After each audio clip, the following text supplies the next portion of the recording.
Okay. Hey guys, and welcome to our US Qualifiers. I don't know if the writing is actually backwards. I hope it's not.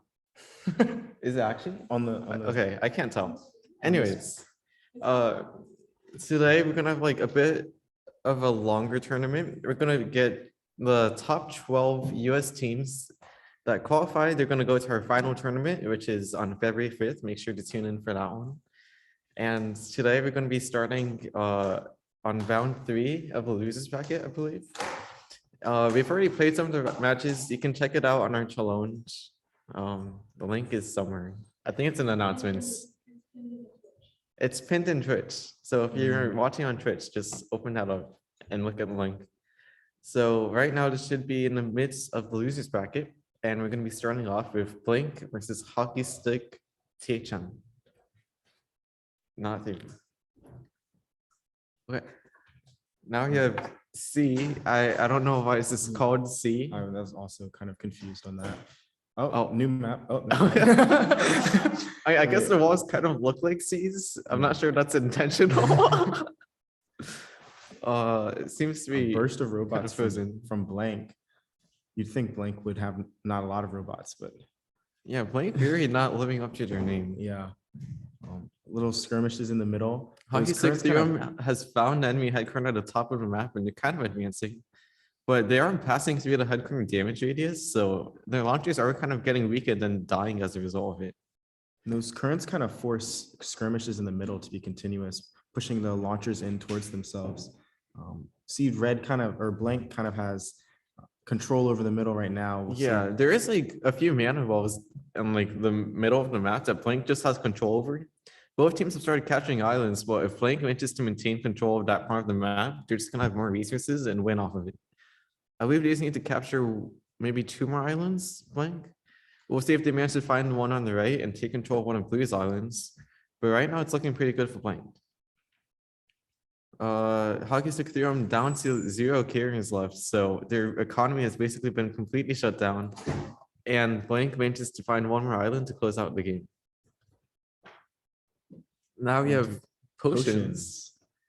So the robots are gonna have to go inside these potions, I guess they're meant to be, to gather resources. Off to a good start from both teams. They managed to find their way in, but It looks like Hockey Stick's kind of getting stuck in one of the potions. Maybe yeah, a little bit of a fly trap kind of. Hockey Stick does have a few launchers in one of the potions, which is not where you want your launchers to be. You don't want them to be clogging up and like slowing down your economy. While Blink mostly only has carries in their potion. They're kind of encroaching on Hockey Stick's space here.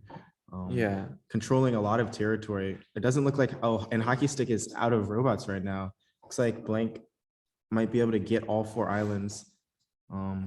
yeah. Once again, Blink manages to like out-resource Hockey Stick a bit and then win combats to just shut down Hockey Stick's economy. The islands are like a bit far out of the way. You can see that like a few carriers from Blank are just like stuck trying to get in through the wall, through the island in the bottom left. Eventually they make their way to one of them, but it's a bit difficult to get islands on that map. We'll see if Blink manages to close out this game. We have Sneaky.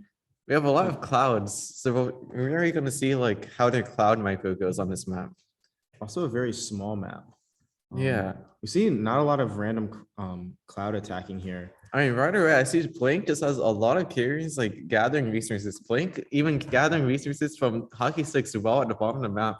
Hockey Stick just does not have the same thing. It looks like every single game, Blink is just going to out-resource Hockey Stick and then use that advantage to kill their robots and win the game. And a very quick match from Blink, actually. 393 rounds. So already a strong performance to start us off. Now we have Sloppy Joe Pirates versus Artificial Computational Minds. So that's a big name to live up to, I'd say. One of these teams is not voting robots. Well, that's Okay. one way to win a game. We'll see if the team builds robots next round. Okay, it looks like Okay. they do. Maybe they only build robots like directly north of them. Because that was Block's last round from both headquarters. I hope that's not the case. You should really have better spawning micro than that, but And in the meantime, it looks like Sloppy Joe Pirates has actually managed to find the resources, while Artificial Computational Minds is kind of struggling a bit to get carriers into that potion. But a lot of Sloppy Joe's pirates are like, a lot of their launchers are just stuck in one of the bottom potions, attacking clouds that they should know there's nothing in by now. And now a lot of artificial computational minds launchers in the left-hand side, just kind of chilling there, keeping control of that side. Sloppy Joe Pirates carriers still in the middle potion, maybe searching for another resource well. Yeah, in the end, Sloppy Joe Pirates did manage to get one island on, and they went off of island tiebreaker. We'll see if they manage to close out the game, but Artificial Computational Minds quickly gets one island down. They're making sure they do not lose due to the anchor tiebreaker. But Sloppy Joe Pirates is managing to overwhelm Artificial Computational Minds pretty early on. We see they are employing the strategy of attacking like clouds that they can't see into anytime they can, and they quickly close out this game. Not as quick as Blink, but pretty strong performance from Sloppy Joe Pirates too. Next, we have Double J versus B-Bots. I think these both might actually be MIT teams, at least partially MIT. Go MIT. Anyway, on the C, on the C, a lot of B-Bots carriers kind of getting stuck on each other in the bottom. And Double J seems to be able to take advantages by building a stronger economy. And that's allowing them to build a lot more robots, and they're kind of swarming on the top end. They're not really encroaching on B-Bot space, but they're starting to now. Yeah. Okay, now they just completely took over. B-Bots did capture like one island. They do have one island captured, but it's just not enough because they have way less economy, way less robots. And we've seen people get stuck here on potions. It's kind of like a pseudo jail in a way. I think this is not jail. don't compare this to jail. Jail is one of a kind. Okay, anyways. Double J has a lot of like robots going on the side exploring the map. There's really interesting kiting from Double J over there actually. They had a launcher attacking and then moving out every turn. Just like getting free chip damage in, and it eventually gets taken down, but very interesting kiting from Double J actually. I'm not sure if I've directly noticed that from other teams. And we do see they're continuing to just expand more. They're like taking control of the bottom of the top left potion now. B-Bots is mostly remaining stationary on their side of the map. Double J it looks like B-Bots has gotten the carriers stuck a bit. One of the carriers is just like moving and blocking the path to the potion. And because of that, they can't gather any resources, and Double J is just gonna be able to take this game because of that. Not managing to find any islands, but they're winning off of the mana tiebreaker. On to Sneaky, Double J loves to attack clouds here. We'll see if that helps them out. I don't know. B-Bots and Double J takes control of the middle and now pushing towards B-Bots, trying to take down their carriers and prevent B-Bots from growing a stronger economy. Looks like this strategy is not really working as B-Bots still retains the economy lead, but Double J able to take over in combat with many more launchers than B-Bots, and hopefully they'll be able to capture all these islands with this advantage. But it looks like they're kind of just swarming. Even though early on the launcher numbers were pretty even, Double J just had stronger launcher micro and just managed to win the fights with more launchers and snowball their lead. So Double J winning 5-0. Now we have the 3 big tiers versus Low Potential. We'll see if Low Potential manages to not live up to their name and have high potential. The 3 big tiers seem to be having a lot of launchers kind of congregating on the lefts. I don't know what to call that, like left area. They have a lot of launchers just like kind of stuck a bit. But Low Potential does have carriers just stuck on the left side of the map with those currents. So we'll see what happens with that. The 3 big tiers just has a lot more launchers right now. They have like 4 times as many launchers right now. We'll see if the islands Low Potential has at the bottom of the map is enough to like overcome that launcher advantage, but it's not looking too hot for Low Potential right now. However, they are pretty even on islands. So if Low Potential manages to sneak in and like perhaps grab the island on the right side of the map, they are going to take a lead. They have 4 islands right now. So, okay, it's 3 out of 2. Oh, and because of that, low potential actually overcoming a mass robot deficit and winning this match. But we have seen this map, it's difficult to navigate your way into like the potions on the left and actually capture those islands. Oh no. It looks like So- three Oh. Baguetteers robots have gotten kind of trapped. Yeah, but so is low potential. potential. This whoever made this map is very mean, but low potential did manage to find 1 island. And if the 3 Baguetteers just keeps being stuck with their own robots, low potential is going to take another game. Yeah, we'll see if they're able to do anything about it, but low potential, a strong 2-0 lead. And we've seen on these small maps that combat is very important. They're kind of avoiding it actually in the beginning rounds, but you see low potential kind of pushing up towards three Baguetteers, kind of just camping out right outside the headquarter damage. But 3 Baguetteers able to repel those launchers and now launch a counterattack back down towards low potential's headquarters. Low potential with deficit in the economy, 3 Baguetteers kind of taking advantage of being able to find these resources, now capturing an island and trying to repel low potential's advances.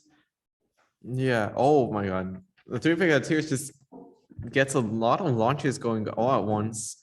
But we have seen low potential come back from robot deficits. We'll see if they're able to do the same thing once again, capturing an island to sneak out a win. But it looks like the 3 Baguetteers, because of their map control, they're just instantly able to like reclaim control of any islands that low potential manages to put down. But 3 Baguetteers, they have a lot of carriers with anchors standing on top of an island, refusing to capture it. If they just capture that 1 island, they're gonna win the match, but they decided not to. And instead they went off of the island tiebreaker. Oh, New map, target. Okay, this map is huge. We'll see how teams manage to deal with this. Low potential, they have a pair of launches is instantly going and attacking enemy headquarters. Low potential is seeming to take the initiative to attack in the middle of the map, explore around. 3 Baguetteers seems to be focusing on gathering a robot and early launcher advantage. We'll see if 3 Baguetteers have about almost twice as many launchers. We'll see if they're able to use that to their advantage and push in. They're starting to push in towards the middle of the map. We see they've captured an island on the right side and a few on the left side now. It looks like it's going to be difficult for low potential to come back from this if the 3 Baguetteers manage to keep up their launcher advantage, manage to keep pushing their lead, and they do. They manage to capture enough islands to win. Tightrope. No. And 3 Baguetteers pushing up through the middle. We'll see the early skirmish here that 3 Baguetteers is able to win and continue their push. Yeah, I'm not sure what happened, but just like right off the start, the 3 Baguetteers just had a lot more robots. But now these launchers are kind of stuck on these currents, unable to get through to the Oh. other side. Well, this is interesting map. Who made this? Yeah. The currents actually like mostly stop you from getting to the other side. You can actually get through those currents if you build up enough robots or Wait. like if you use carriers. But 3 Baguetteers just a lot more map control, able to reach those islands, and they win 3-2. A close match starting off, but 3 Baguetteers takes it.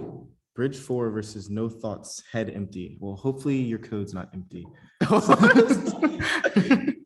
Well, it looks like their code's not empty because they have something. That's good. It looks like Bridge 4 taking complete control of this middle channel here, attacking these clouds and not allowing No Thoughts head empty to really get any of the resources in that middle area there. Even when No Thoughts kind of pushed, Bridge 4 kind of repelled them away. Bridge 4 spending most of their resources on robots, whereas No Thoughts head empty, kind of saving up, giving them a resource advantage. We'll see if Bridge 4 can capture some islands to kind of offset this resource tiebreaker that'll happen. They if already don't have capture 2 enough. islands captured. So it's up to No Thoughts head empty to capture some islands themselves and tie it up. But Bridge 4 just has a lot more launchers right now, like about 2 times as much, but right now it's actually even on islands 2-3. Oh, Bridge 4 manages to capture 1 more islands, living up to their name, making it 4 islands they're capturing. And they overcome one of the islands on the right side of the map, so it's looking like a victory for Bridge 4 right now. And they managed to take it. We'll see how both teams managed to deal on potions. No Thoughts Head Empty kind of, I don't know what's going on. They're kind of just like spasming back and forth. Bridge 4 just seems a bit more coordinated. Bridge, Bridge 4 with its launchers kind of stuck in that middle one. That's a little, that one's kind of hard. I feel like a lot of teams have gotten stuck in that middle one. The clouds kind of obstruct the path outwards, but it looks like No Thoughts Head Empties. They robots are did kind manage of- to capture an island. Yeah, but their robots are kind of stuck on their headquarters a Oh. little bit. Yeah, both teams have managed to capture an islands. No Thoughts Head Empty does have more mana right now, so unless something drastic changes, they might actually. Oh, in the last few rounds, they just built too many robots, and Bridge 4 just manages to slightly overtake a mana advantage and went off of that. We'll see. The early combat is super important here. We'll see what this team ends up winning. It seems roughly even, but Bridge 4 seems to be taking a slight lead. They do have 5 launchers, but this launcher is actually staying put in the center of the map. That reminds me of Lecture Player. Maybe it is Lecture Player. I would be very happy if it's Lecture Player. I mean, Lecture Player is great. Well, some of it. Anyways, No Thoughts Head Empty actually managing to come back from like literally launcher deficit, possibly because Bridge 4's launchers, after winning a fight, they just stay in the middle doing nothing, not pressing their lead. But Bridge 4 has managed to capture an island. Both teams capture an island, but Bridge 4 manages to quickly overtake No Thoughts Head Empty's island and capture one of their own on the bottom left. No Thoughts Head Empty down to 2 launchers left, 1 launcher, 0 launchers. It looks unable that they're going to be able to do anything if Bridge 4 manages to just capture 1 more island on the right side of the map. And they do. 780 rounds. Bridge 4 wins 3-1. JDK or like IDK. Password 1, 2, 3, 4, 5. I Yeah. suggest a stronger password. No, I think that guy, they must have mixed up the username and password fields. I see. So then you just like revealed your password type one. You should probably go change that. Anyways, Both teams seem to be kind of avoiding fights. There's skirmishes here and there, but no really big fights. Most of JDK's launchers just on that left side, kind of swarming. They have a huge resource advantage right now. Let's see if they can put that to use. But they have a huge resource advantage as well as a massive robot advantage. Yet password 1, 2, 3, 4, 5 is just managing has to 3 capture islands. islands. We'll see if password can take this this match. Kind of without JDK any gets resources or 2 islands robots. on top, so not really even on islands, but password 1, 2, 3, 4, 5 is currently winning off of the anchor's place tiebreaker. They placed one on the right side of the map. They actually lose control of both of their islands on the bottom side of the map now. So unless they're able to like quickly retake control of those 2 at the end of the game, it looks like password 1, 2, 3, 4, 5 is going to lose this game. And JDK starts taking control of those islands for themselves, and because of that, they're going to take the game. Onto potions. We see all these Neither- launchers making it through immediately. Neither Oh, team really seems that successful in finding the resources and gathering it. JDK's carry is stuck on the other side of the wall. Password 1, 2, 3, 4, 5's carry is looping around the potion for fun, while one of the carries is just inside having a party. On the plus side, neither of these teams have gotten stuck inside a potion yet. Yeah, Password actually manages to find 1 island and capture it. So they're off to a strong start right now, but JDK does have a lot more launchers right now. If they're able to like coordinate those launchers and get them out of the head corner where they're currently stuck, they might be able to retake this game. But for now, Password is still in the lead, despite like they have 0 launcher slots, and they just have 5 carriers just like in a potion chilling. Well, it looks like JDK just unable to like get out of their corner of the map, unable to find any islands, and Password takes this game. Password, they're actually using the currents on the right side of the map to go up pretty quick. But they're actually, because of that, they're not fighting in the center of the map in the clouds. It's actually, I think, the first time we've seen that. Password seems to be taking some early leads and like aggression and pushing robots in. They have captured an island. They might be able to use that for healing and start winning some fights, but JDK has a lot of launches congregated in the center of the map. And Password once again down to 0 launches left. It looks like their fighting just might not be as good as JDK's. I think the fighting outside of the clouds gave JDK a very big advantage because Password wasn't able to see JDK, but JDK was able to see Password. Well, JDK wasn't able to see Password. Really? Wait. Because if you're in clouds, your vision radius is also decreased. Oh, I did not know that. Okay. So if one robot can see the other, they can mutually see each other, Mhm. assuming they have the same vision radius. But regardless, JDK has a ton of robots right now. They're still struggling to capture islands. And actually, okay, they managed to capture one island at the very end of the game. Otherwise, Password might have actually won off of Anchor's place tiebreaker. But JDK, not letting that happen. We'll see if they once again take a combat advantage. They have launchers or carriers. I can't tell what robot that is. Just streaming into the opposite side of the map. They're starting to decimate. Wow. Top right side of the map just got decimated for Password. They do have 2 islands captured, but they're not taking advantage of them for healing. So if JDK manages to like move their forces to the left side of the map, they might be able to decimate Password once again. JDK is still a bit reluctant to place down islands, but Password still has solid control of 2. So Password actually is still possible to win this game. And there's 100 rounds left. JDK still no islands captured, and Password actually takes 2. They completely lose control of one corner of the map, but they have enough control on the top left to win. And here's my new favorite map, tightrope. See JDK's robots launchers kind of staying back, but now pushing up towards Password, trying to take control of this hallway-like structure where all the islands reside. Password just has a generating lot resources. of launchers in the top right of the map That's doing true. nothing. Maybe they're trying to protect their resources. Possibly. Now they finally start sending launches towards the center of the map, but JDK is already gathering more launches here. They're starting to clog up the current, preventing any more robots from going inside. And they have captured an island of their own. If Password isn't able to free up like this drain JDK is going to take this game and win the series. We'll see if Password's able to do anything, but unless they get a strong launcher force, they're just not going to be able to deal with JDK's massive launchers stopping anything from passing through. They have 300 rounds left, and Password's launch is still at the top of the map, not really doing what you're supposed to be. And because of that, JDK takes this game. 3-2. Congratulations. We're moving on. Now you have Gophers versus Walmart Warriors. I wonder what Walmart thought about our previous evil Walmart map. I hope they enjoyed it.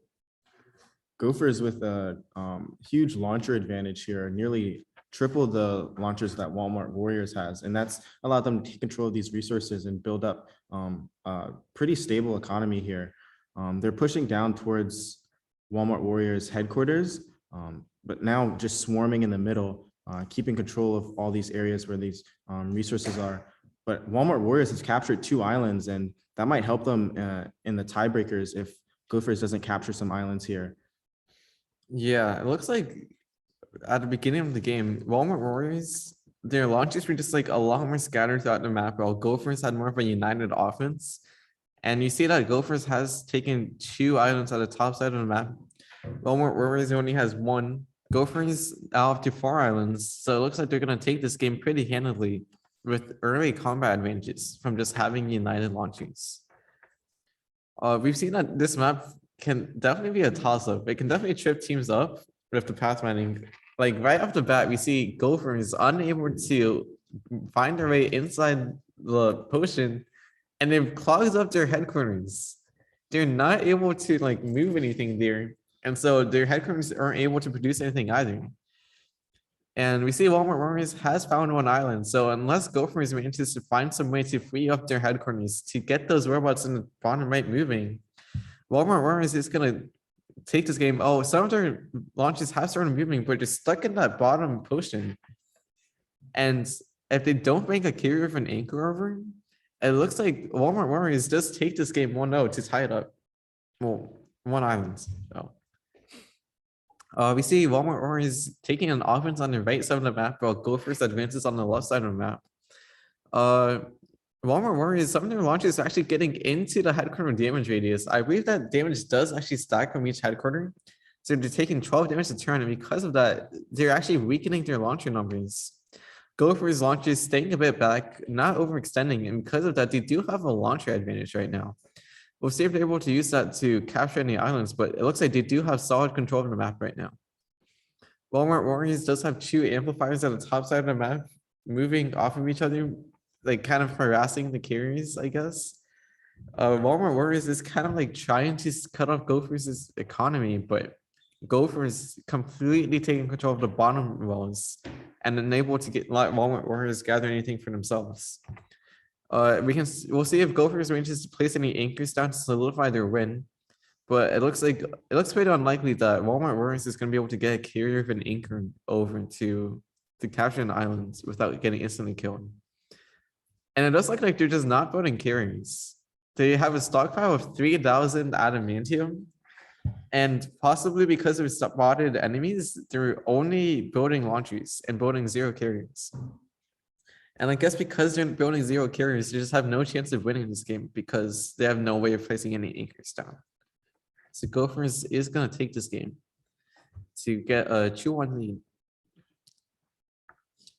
On the target, here we see Gophers kind of sitting back right now while Walmart Warriors exploring a bit more. But we do see Gophers and Walmart Warriors kind of fighting in that right-hand side of the target area.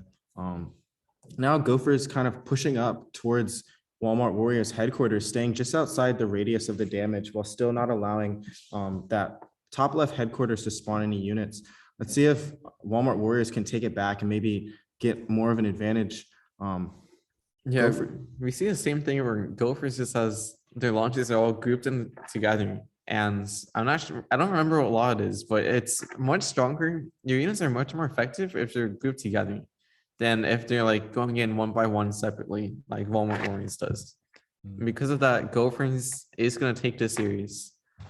The final score is actually 4-1. Pineapple versus Common W. We'll see if Common W manages to take a W this game. Pineapple also has launchers congregating in the middle of the map. Another reminder of Luxstream player. They must have heard your tip about fighting in groups because their launchers, there's a It's a massive huge group group in the middle, and now they've captured 2 islands at the top.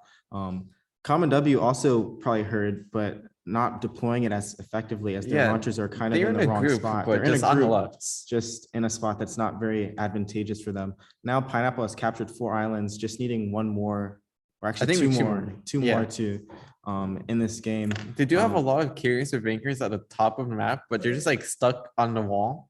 They also have more carriers or anchors on the top right side of the map that are also stuck on the wall. It looks like Pineapple's pathfinding might be like slightly lacking, and so like despite their stronger like resource advantage, unable to completely close out the game, but they do take it off of the island type here. So we'll see if Pineapple's pathfinding comes back to bite them. We see already their robots almost all getting stuck on the wall. Common W actually able to bring carriers into the potion and gather resources. Pineapple, their robots completely stuck, not able to build anything. Their robots not able to move. Devious map. Common W just has an explosion of robots. However, I can't tell if they captured that island or not. There's too many logs. They did. Okay. Common W able to find that island, actually able to navigate around the map, and it's gonna take the game.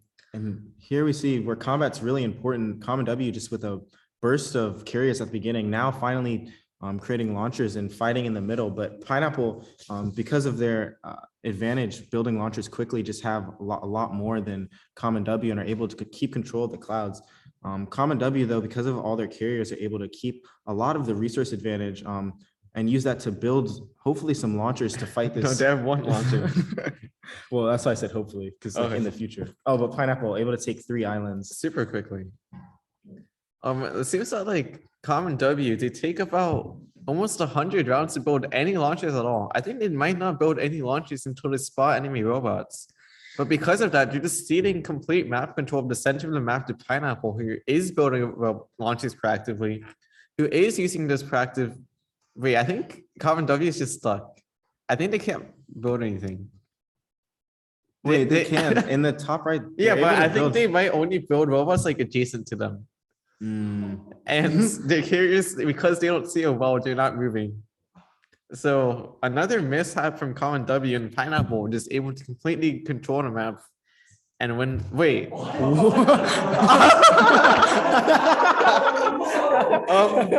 So Pineapple did not capture any islands. And Common W, because they couldn't build anything, they stockpiled mana and one off of the mana tiebreaker. I'm sorry for dissing on you, Common W. It looks like that was part of your strategy all along. We'll see if if they try and use the same strategy and went off of it again. Pineapple strategy here is probably the more advantageous because whoever takes control of this highway or hallway first, because of the way the currents are set up, pretty much has control for the rest of the game. So yeah, but Common W has control of the bottom right corner of the map. Like, which one would you rather have? I don't know, an island or bottom right? Bottom right. Common W has W in their name for a reason. You should listen to this. This is not professional advice. Common W did manage to bring some carriers with anchors down into the center of the map, but just unable to capture islands. And Pineapple, with their map control, takes it 3-2. I stole your waifu versus Faust. That was pretty mean from I stole your waifu. Okay, we see I stole your waifu taking early control of the center of the map with their launchers. Faust has like a group of launchers in the bottom left corner of the map, but they're kind of stuck, not moving through. I stole also has like a congregation of launchers next to their headquarters that are kind of stuck. I'm not sure what they're doing. They might just, if they don't see any enemies or like if they're unable to move, to just stop moving. And Faust actually has 3 islands captured right now. If I stole doesn't do anything about it, which seems unable to, they can't get any carriers to the, they finally managed to free up everything somehow. And now it's actually tied 2-2 in islands. We'll see if either team manages to capture 1 island. I still just have map control of the middle. So if they're able to bring carriers, if you manage to capture a 3rd island in the center of the map and take control of some islands in the bottom of the map. So, and Faust is just like completely deprived of any robots, any resource gathering. So it looks like Isto is going to take this game. It looks a bit scary from them at the beginning, getting the robots stuck, but they somehow managed to get the robots unstuck, possibly by spotting an enemy, and they're going to take this game. On to potions. Isto just instantly bringing carriers into the potion. Faust following not that far behind. These launchers just exploring. It looks like neither team so far has gotten stuck, and I take that back. I stole your waifu, just got stuck. I'm sorry. That happened last game, but they do manage to eventually get their launchers unstuck from their headquarters. They might have something to like detect if you're stuck and like break out of it. I'm not sure what it is, but I still managing to break out of it, and you just have a lot more resources right now. Faust did manage to capture and find like 1 island. You see the island that like seems to always be captured lately. We'll see if Isto manages to capture an island of their own. They do manage to capture the bottom islands, and because Faust just has no ability to build any carriers and get those anchors out, it looks like Isto is going to take this game. So they have a 2-0 lead. We'll see if they're able to close it out on Sneaky. And Faust already controlled the center of the map, but Isto is combating them. They aren't letting it happen for free. And looks like Isto is actually winning the fights by a lot. It looks like they have a 20 launcher advantage right now. And I think Faust, they're actually not able to bring those carriers through the currents and gather the resources. And so because of that, they just had a lot less robots and a lot less like resource gathering. And I still managed to find their way to the walls and is actually able to gather enough resources to capture islands. And they take it. A solid 3-0 from Isto, which is actually a 5-0. Surface kickers versus enhanced sneeze. Enhanced sneeze attacking the middle here with a pretty big launcher advantage. Let's see if they can hold on to that. Surface kickers gathering resources, not really attacking enhanced sneeze. Maybe they sense they're at a disadvantage here. Enhanced sneeze just has a lot more launches right now. Looks like they might have had better resource gathering. Surface kickers down to 0 carriers. So it looks like Enhanced Needs is going to be able to take this game. They need 2 more islands to capture to close it out. We'll see if they're able to find their way to capture those. They're unable to, but they do have solid map control and take off of island tiebreaker. We see Enhanced Needs struggling to actually get inside that potion to gather resources. Surface kickers managed to find their way in, kind of looping around it a bit. And it seems their launches are like a lot more exploratory. We'll see if they manage to communicate the location of any islands to the rest of their team. It looks like they don't have any amplifiers, so unless they make their way back to the headquarters, they won't be able to communicate the islands they found. But in the meantime, Enhanced Needs just still struggling to really gather resources. They only have 1 carrier inside the potion and 2 launchers. And Surface Kicker is actually able to find their way through to the islands and capture 3 of I think them. that's the first 3 island capture. Yeah, that's actually pretty impressive. And here we see Enhanced Needs and Surface Kickers kind of fighting over control in the middle. We've seen on this map that control over the middle is very important, as well as the ability to find these resources.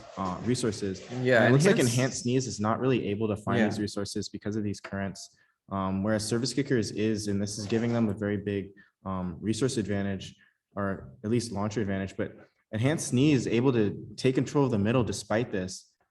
Yeah, somehow, like, despite Surface Kickers actually finding the wells and able to gather resources, Enhanced Needs, even with just using the passive resource generation, just has more launches and is winning the fights, and actually has map control.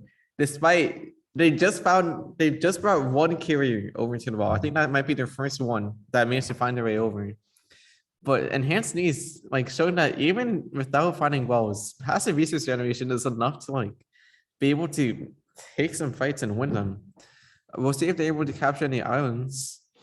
It might be a bit difficult if they don't have enough resources, but they do just win off of mana tiebreaker. Enhanced Needs actually has a lead right now. They're gathering towards the center of the map, but they're quickly getting picked off by Surface Kickers. Both teams to be like kind of scattered. Surface Kickers starting to congregate a bit on the right side of the map. We'll see if they're able to advance and attack the top right corner of the map. They're actually attacking the top left. You can see that like there's a group of launchers at the bottom trying to fight their way in defense, but they're kind of stuck.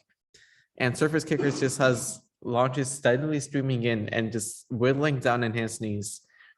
And it looks like just because of the steady stream of launches, Surface Kickers does take control of the top left corner of the map. We'll see if they actually take control of enough islands to win the game. So now it's tied up in tightrope. We'll see which team takes control of the Surface Kickers, they see the clouds and they just instinctually retreat from them. It's just pretty interesting strategy. So because of that, they're actually not passing through to the center. They ceded control of the center of the map to Enhanced Needs. Finally, they're starting to move towards the center of the map. We'll see if it's too little or too late. But right now, they actually have they have exactly even number of launches right now. But Enhanced Needs does have slightly more control of the center of the map. Surface Kickers trying to push them out, but it's just a fight towards the center of the map. Whichever team manages to take control of this fight in the middle is likely going to win the game. But you do see Surface Kickers just has like 20 more carriers gathering resources, while Enhanced Needs has 1 carrier on the right side of the map stuck on the wall.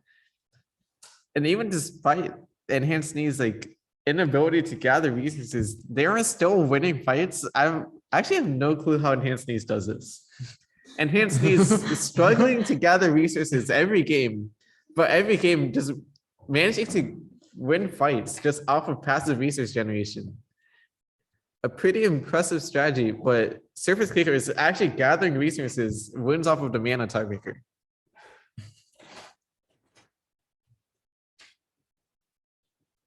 Now we have 21G111 versus I'm not sure if that's a B or someone's CP.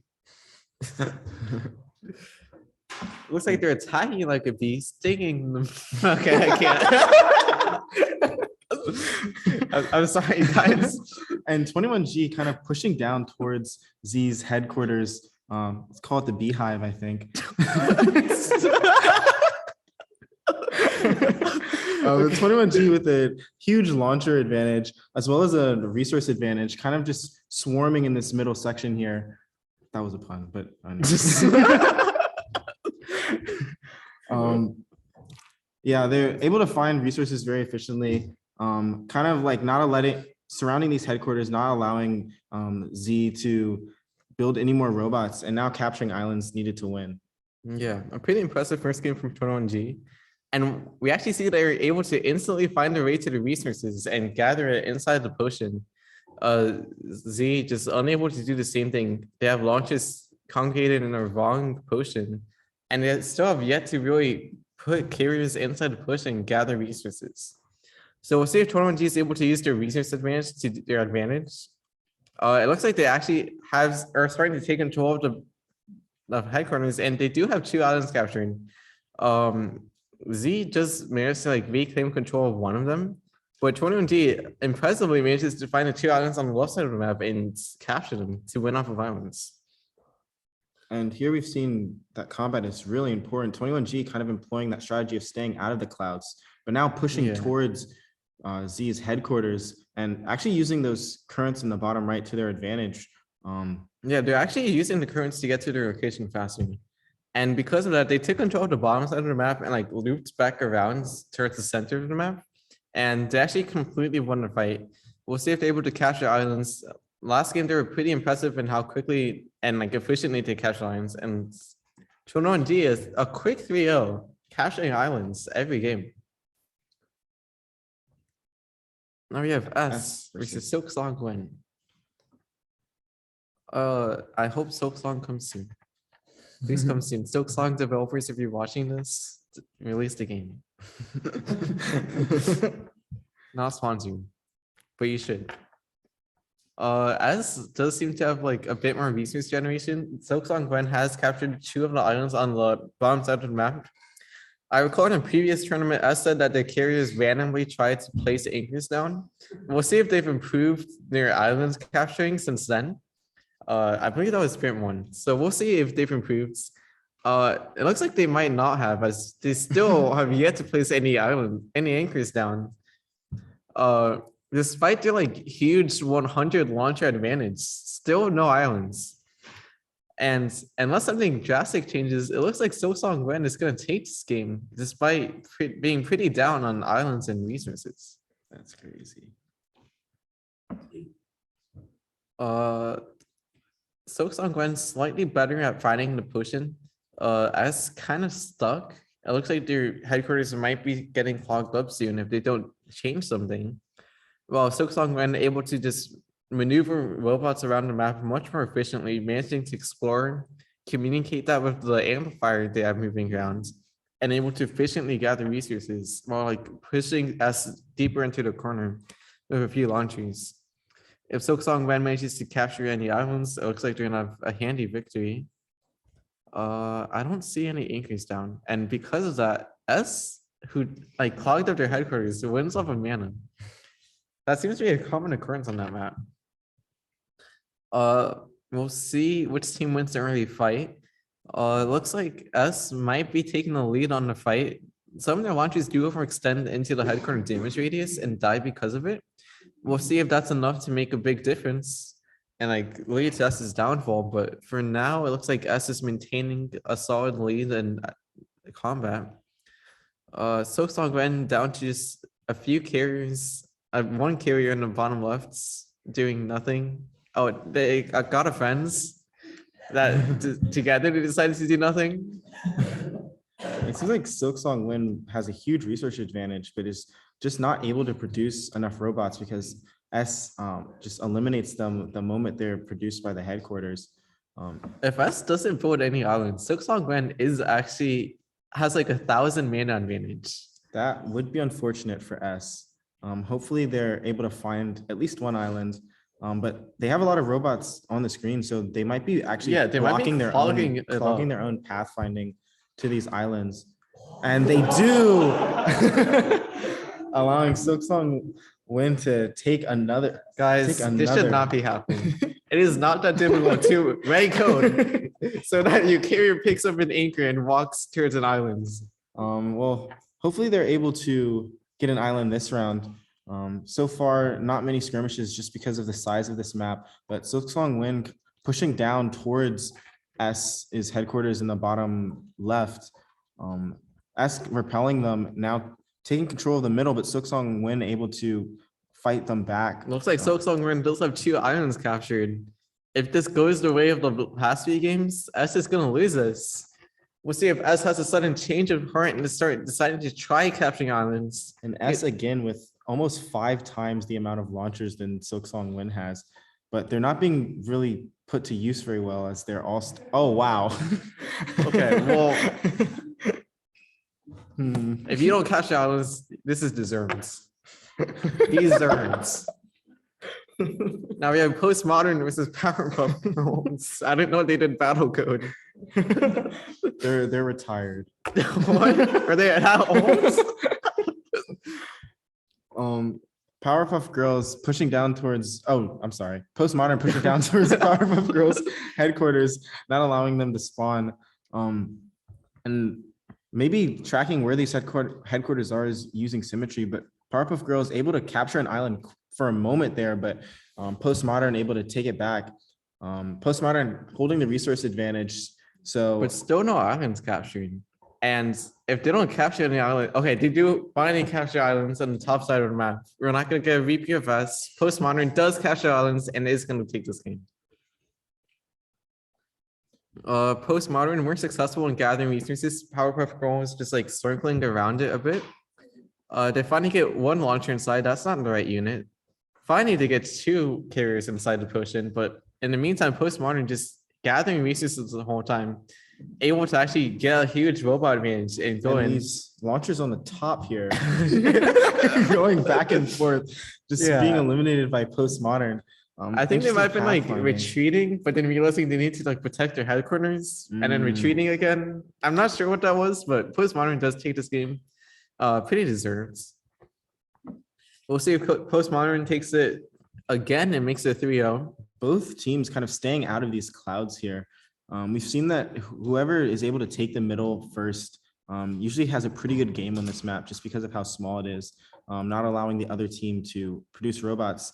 And Postmodern able to do this by flanking, keeping their launches very close to the Powerpuff Girls headquarters.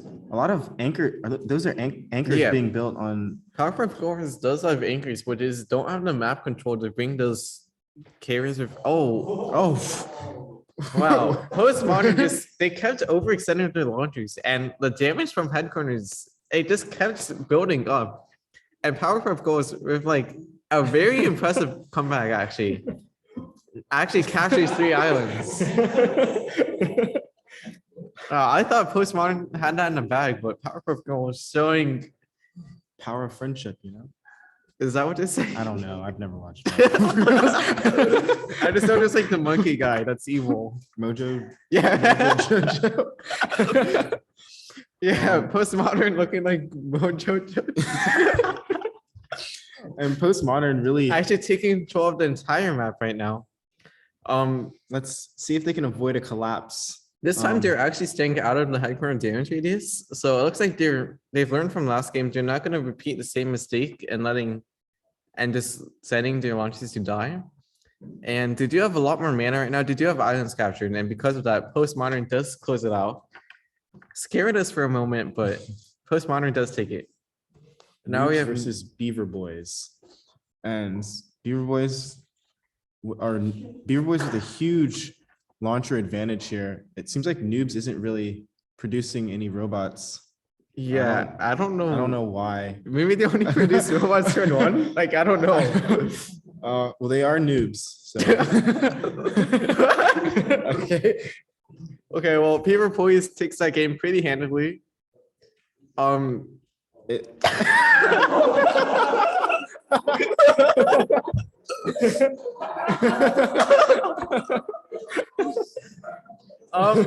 don't know what to say about this. I think Noobs might actually win this round though. No, Noobs is gonna win over mana. Noobs did absolutely nothing and won because of it. Okay. Okay. We see 3 launchers. That's an improvement. And This launcher holding its own. Oh, never mind. They have one launcher just stuck on the currents. If Beaver Boys doesn't capture the islands, they're. There's no way they I can't imagine. Okay. Beaver Boys does capture the islands. I don't know what they're doing. Okay, it looks like Noobs literally only builds launches build- at the start of the game, and that's it.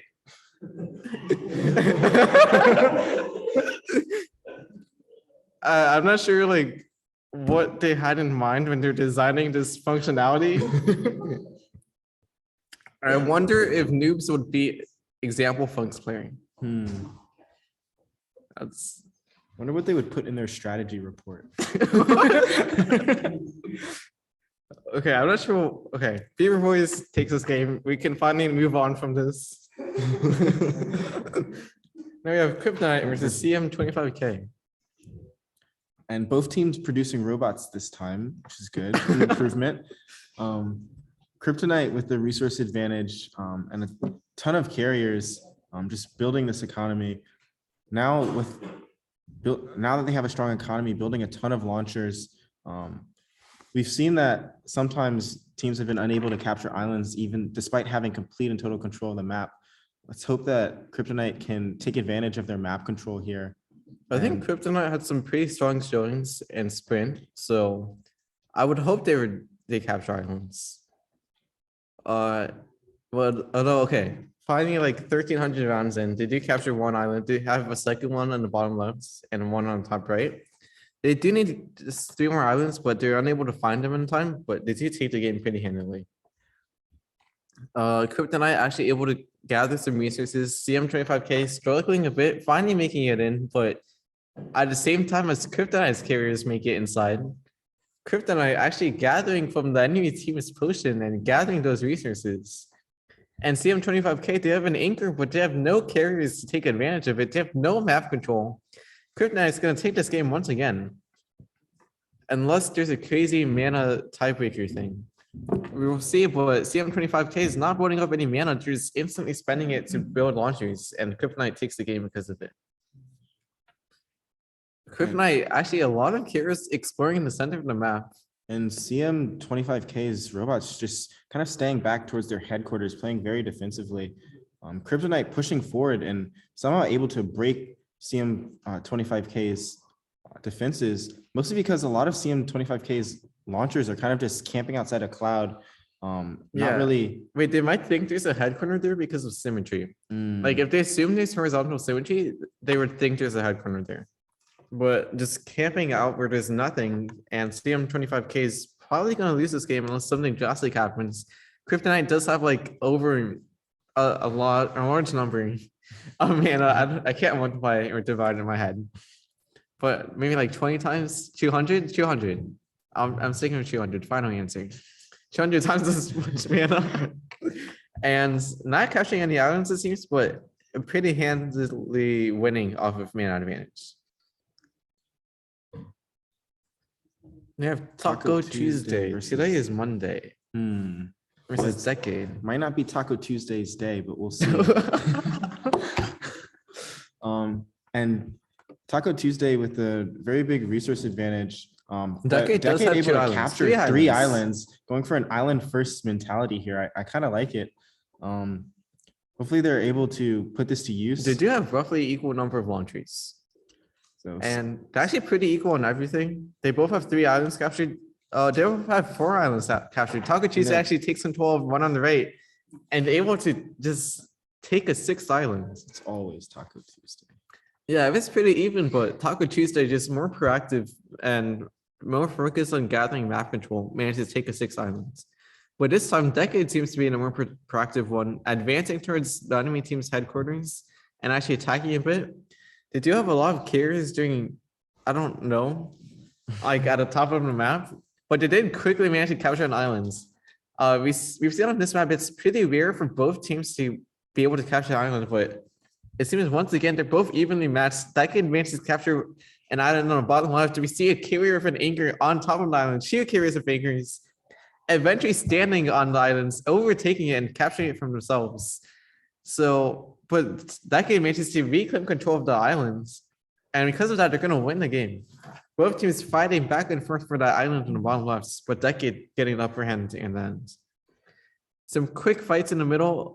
Decade might be on the winning side. Taco Tuesday has placed an island. We'll see if that healing does anything, but Decade quickly takes control of the island. They overrun the top left islands. They tried capturing their own island, but Taco Tuesday keeps getting rid of it. Both teams are pretty proactive in like getting rid of the islands that the enemy team captures. It looks like Taco Tuesday has gained control over an enemy team's headquarters, has placed in islands. It looks pretty unlikely that Decade's going to be able to send any robots over, and Taco Tuesday does take it from islands. On to target. Seems like some of Taco Tuesday's robots They instantly go straight up go and get straight stuck. up and get But stuck. Decade might also just be stuck also on their stuck. headquarters. Decade, they don't see any walls in vision. They're just completely clueless. They don't know what to do. Really allowing Taco Tuesday to take control of the map. And now they're just swarming, capturing 1, 2, 3, 4, 5, 6 islands now, 7. And this should be a quick match for Taco Tuesday. Yeah. Both teams seems pretty even, but Taco Tuesday just coming up on top time after time again. Now we have the second. Okay, I don't know how this tournament works, but we have like it says round 3 losers major. So if that means something to you, that's what we're on. Okay, on Okay. challenge, it's losers 4. I think the losers bracket teams have to win 4 matches. Yeah, so all of these teams have already won once, I think.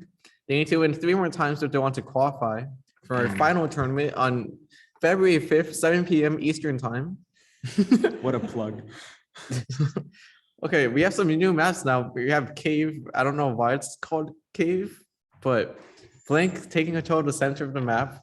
Sloppy Joe Pirates, a lot of their launches attacking that cloud, but there's no robots in there. And in the meantime, Blink is being proactive, taking 5 islands. The only one, if they capture an island next to their headquarters, they can win. But they're there's- ignoring the island for There's a some few reason. carriers there with anchors. I wonder what is the criteria for placing an anchor, because I see carriers going, Oh, and they there we finally go, capture it. get it. And they finally get 75% of the islands. Sloppy Joe Pirates is not staying in their corner of the map. And here we have Heart. Okay. Blank. With they're pretty even on resources though. Sloppy Joe Pirates has a pretty big launcher advantage. They're keeping most of their launchers near their headquarters. This time, Sloppy Now- Joe Pirates is the one capturing most of the islands. I think they might just need 1 or 2 more islands. We'll see if Blank is able to do anything about it.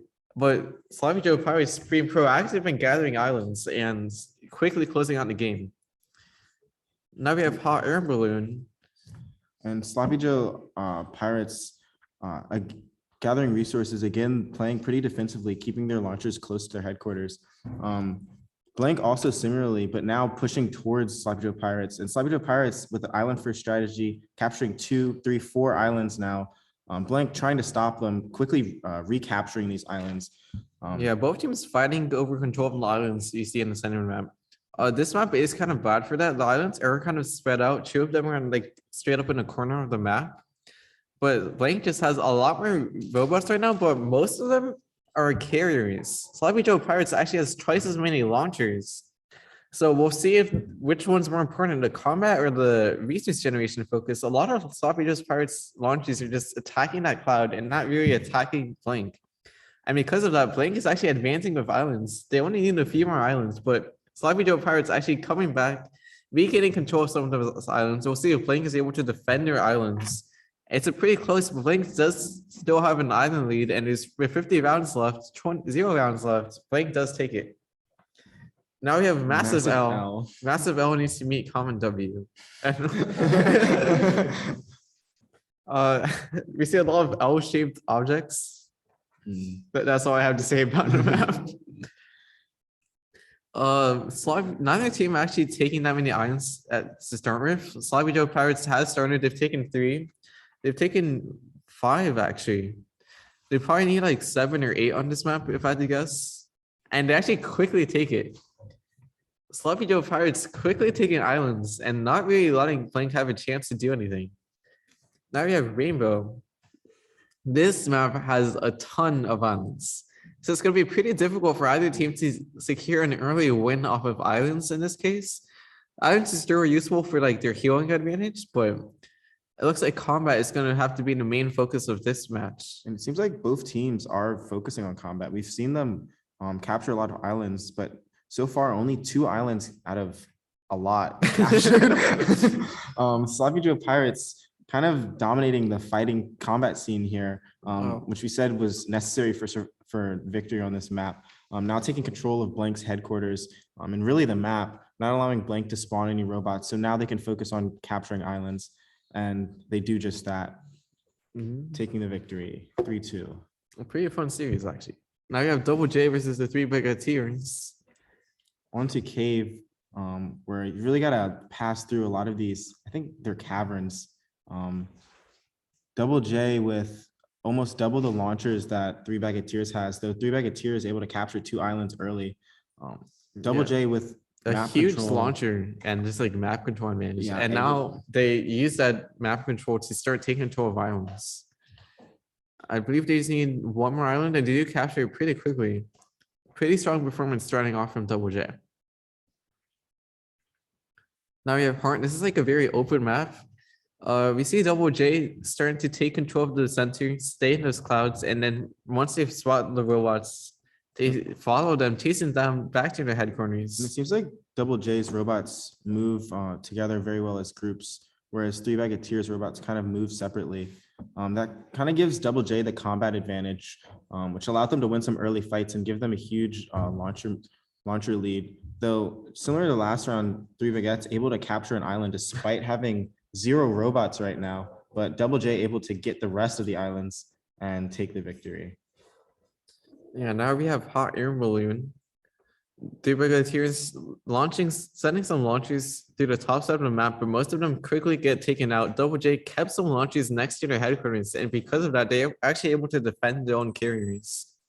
So 3 Brigadiers strategy of trying to shut off Double J's economy just did not work out. Now they're switching to a different strategy of trying to capture islands, but they only have 3. Double J has 5. They just need to capture 1 more island, but they regain control of 1 island and they capture it to close out the game. So strong 5-0 performance from Double J. Now we have Bridge 4 versus JDK, more like IDK. And we have some early skirmishes in the middle, which Bridge 4 wins, giving them... Bridge 4 kind of getting stuck at the bottom there. That's true, but they do have 2 islands, giving them the tiebreaker right now, as well as a resource advantage and more launchers. Now with 3 islands, I think they need just 2 more to win here. I think they need 3 more. 3 more. But I think this map has 8. I need 6. JDK's launchers staying in that top right corner, not finding their way to where they can be used most effectively. So despite Bridge 4's carriers getting kind of stuck in that bottom left corner, JDK's, what happened to their launchers? Bridge 4 just saw like a lot more units and they were able to take control of the top right corner of the map despite JDK's defenses. I don't think it was planned. I think a lot of the launchers just got stuck on the wall, but in the end, it ended up not working out for them. One thing we do that is of note is that Bridge 4 is using amplifiers. You can see that some of the amplifiers were pointed like an enemy location. You see like the launchers moving in a group towards the enemy location once they spot one. And that's definitely way more effective than JDK who's using no amplifiers. There are units who basically going in blind, not really knowing where the enemies are. And because of that, Bridge 4 is able to like completely take control of combat, finding the enemy team, taking control of it with a huge group of launchings. And they still have map control, so they just need like 1 or 2 more islands to close out the game, and they do. Bridge 4 is showing like how important communication can be on those larger maps where you really need to like find and hunt around for the enemy team. We'll see if the communication ends up making a big difference in this game too. Bridge 4 taking 2 early islands. JDK has a lot of units, but not really using them very effectively. It looks like they're starting to send them into attack. Bridge 4 seeming to be doing pretty well at pushing them back, though. JDK does have 1 island and their like balloon thing, and they do. Both teams still have very solid resource generation. JDK actually has more resources per turn. But Bridgeport just has like a lot more of a launcher advantage and an island advantage right now. And I believe they just need one more island and they do capture it. Bridgeport takes islands. A strong 5-0 from them. Gophers versus Pineapple. See, Gophers. Both teams kind of sitting stuck. back. I don't know if that's purposeful or not, but there's not very many skirmishes in the middle yet. Pineapple taking 2 early islands, 3 early islands, but one of them gets taken over by Gophers. Gophers not letting Pineapple get an early island lead. And now Gopher just building robot after robot with a very strong economy. But still no islands from them. That's true. Let's see if they can take back this islands that Pineapple have captured. Pineapple with 1 island right now. Gophers does have 3 Now islands. now with 0 robots or 6 carriers, to Gophers a lot carriers. I can't tell what islands have been captured. 'cause It's there's the so ones on the 3 on the left. Okay. And then 1 like in the right middle. And I think here we've seen that attacking as a group is very important in this open map. And both teams are pretty good at it. Pineapple able to keep control of the middle by just keeping their launches there. Now capturing 1 island, but one of Gopher's launchers just staying right out of range of Pineapple's headquarters, able to get that island back. Pineapple fighting for those 2 islands in the bottom left, but that's allowing Gophers to take complete control of the map with a huge amount of launchers. Over 300 or now 300 launchers. Let's see if they Wow. can capture these islands. Now they've got 4 or 5, a lot. It's still 5. Okay, they basically taken enough islands too. And on Some hot of air Pineapple's balloon, launcher is getting stuck on the wall there. Gopher is actually managing to find a way out and into the middle. We'll see if that ends up making a difference for them. Both teams trying to fight in the middle. Gophers just actually has a lot more launchers right now. Pineapple down to 0 launchers. It looks like Pineapple with their launchers getting stuck and not taking the aggression just ended up getting wiped out. And Gophers just once again gonna take control of the map. Pineapple getting some early islands, but it doesn't matter if the rest of the game isn't able to back up the early island taking. Although it actually seems closer than it seems. Okay. I stole your waifu versus surface kickers. And surface kickers kind of just sitting up in the top right. Most of their launchers not really wanting to pass through those clouds. Similarly, I stole your waifu staying on their side of the map, though there are skirmishes in the middle here. I stole your waifu able to build a impressive resource advantage, spinning that on a ton of launchers, trying to take these islands now with 2. A lot of surface kickers looks like their robots are kind of getting stuck in that top right, unable to get through this cloud.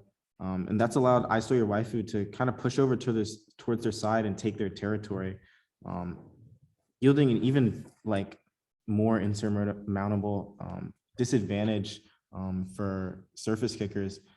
Let's see if I Stole Your Waifu can take the rest of these islands, and they can, or was that 2,000 rounds?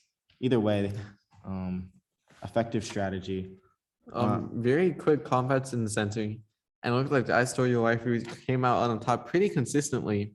Surface Kickers does have a large mass of carries in the bottom left, but not really able to attack or advance throughout the map. And I Stole Your Waifu quickly winning off of violence. And here on Hot Air Balloon, it seems like a lot of teams have been getting stuck in the actual hot air balloon, but neither I Stole Your Waifu nor surface kickers does that seem to be a problem for.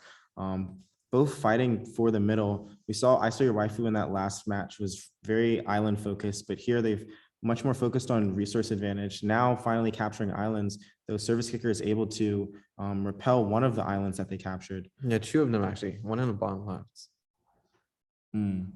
Although I Stole Your Waifu and is still capturing islands, and they've actually taken control of the bottom right corner of the map, and because of that, they're able to close out this game and make a 3-0 series. Well, for 1. Now we have 21G versus Silksong Gwen. Silksong never. I'm sorry. I should have said that. And maybe if Silksong wins Battlecode, the developers will take notice and see the support. Possibly. Silksong win right now with 2 islands and a strong resource advantage, though 21G seems to have a few more robots than Silksong Wen. Let's see if they can put them to use. Yeah, Silksong Wen just has a lot more carries than they have launchers right now. And so they're able to capture the islands, but they don't really have the launchers to back it up in defense. 21G just has a lot more units right now, but they also don't have any islands themselves. They finally capture one in the bottom left, and because of that, they aren't going to win this game. Although kind of scaring us. Silksong Wen with one lone amplifier in the top left, watching as the rest of its team just instantly dies. We'll see 21G. 21G is taking the early offensive in the center of the map. Silksong Wen only sending a few launchers, most of them getting killed instantly. And 21G taking the opportunity, that momentary sign of weakness, and instantly pouncing on Silksong Wen's headquarters and taking control of it. Now they're using their map control to capture 5 islands, 6 islands, and under 700 round finish. Very impressive from 21G, actually. Silksong Wen not building anything. I'm not sure how this keeps happening. Maybe Silksong, when they saw that 21G keeps overpowering them, and they decided they might try winning off of mana tiebreaker. But 21G has captured some islands, and they do quickly win. Congratulations to 21G for winning 5-0, actually. Now we have Postmodern versus Beaver Boys. Beaver Boys has launchers stuck or just not moving. Maybe they're defending the wall. I'm not sure what they're trying to do. But Postmodern actually advancing, using their launchers, getting through the currents, and actually attacking Beaver Boys' headquarters. They just have a wall of launchers preventing Beaver Boys from getting out of their corner of the map. We'll see if either team manages to capture any islands in the end. Beaver Boys still has a chance to bring it back if Postmodern doesn't capture anything, and they manage to sneak a carrier of an anchor through to the top right islands. And it looks like Postmodern might actually have too many robots, and it might be clogging up the map and preventing them from getting any islands. Postmodern does, okay, looks like Postmodern has finally captured 2 islands on the left side of the map. So it looks like Beaver Boys is going to be starting off on the back foot as Postmodern takes game 1. On to Heart. Postmodern with a group of launchers in the top, now moving towards Beaver Boys headquarters, but Beaver Boys able to kind of repel this attack, but it keeps coming, just a group of launchers after group of launchers, and Postmodern able to overwhelm Beaver Boys headquarters on the left side, now not allowing Beaver Boys to spawn any more robots, now pushing back towards Beaver Boys headquarters on the bottom side, still within pretty equal resource advantage though, which is pretty surprising given Postmodern's like dominance of the map. It seems that if Postmodern doesn't capture any islands, that Beaver Boys might win on tiebreaker. I think Beaver Boys now, were saving up to build as many launches as they can. Maybe 10 at once, and it was just not enough to break through, and Postmodern takes islands and wins. This is somewhat like unrelated, but it seems like not a lot of teams are using Elixir as a strategy. Well, this is the losers bracket for a reason. I'm sorry, guys. Every team here is very great. We appreciate you guys. I'm sorry. My words do not represent the opinions of the dev team as a whole. And Postmodern here swarming. Postmodern not looking like a loser, actually winning. Not capturing islands, but I'm sure that'll happen soon. Oh, wow. A huge burst from Beaver Boys. Wait, was that a burst of carriers? I think there might have been some carriers there that didn't really do anything, but just die. Postmodern does take the game 3-0. The carrier for spawn because the launchers killed the ones in vision radius and then probably died. We have gotten clarification from Beaver Boys themselves. Congratulations for making this far, though.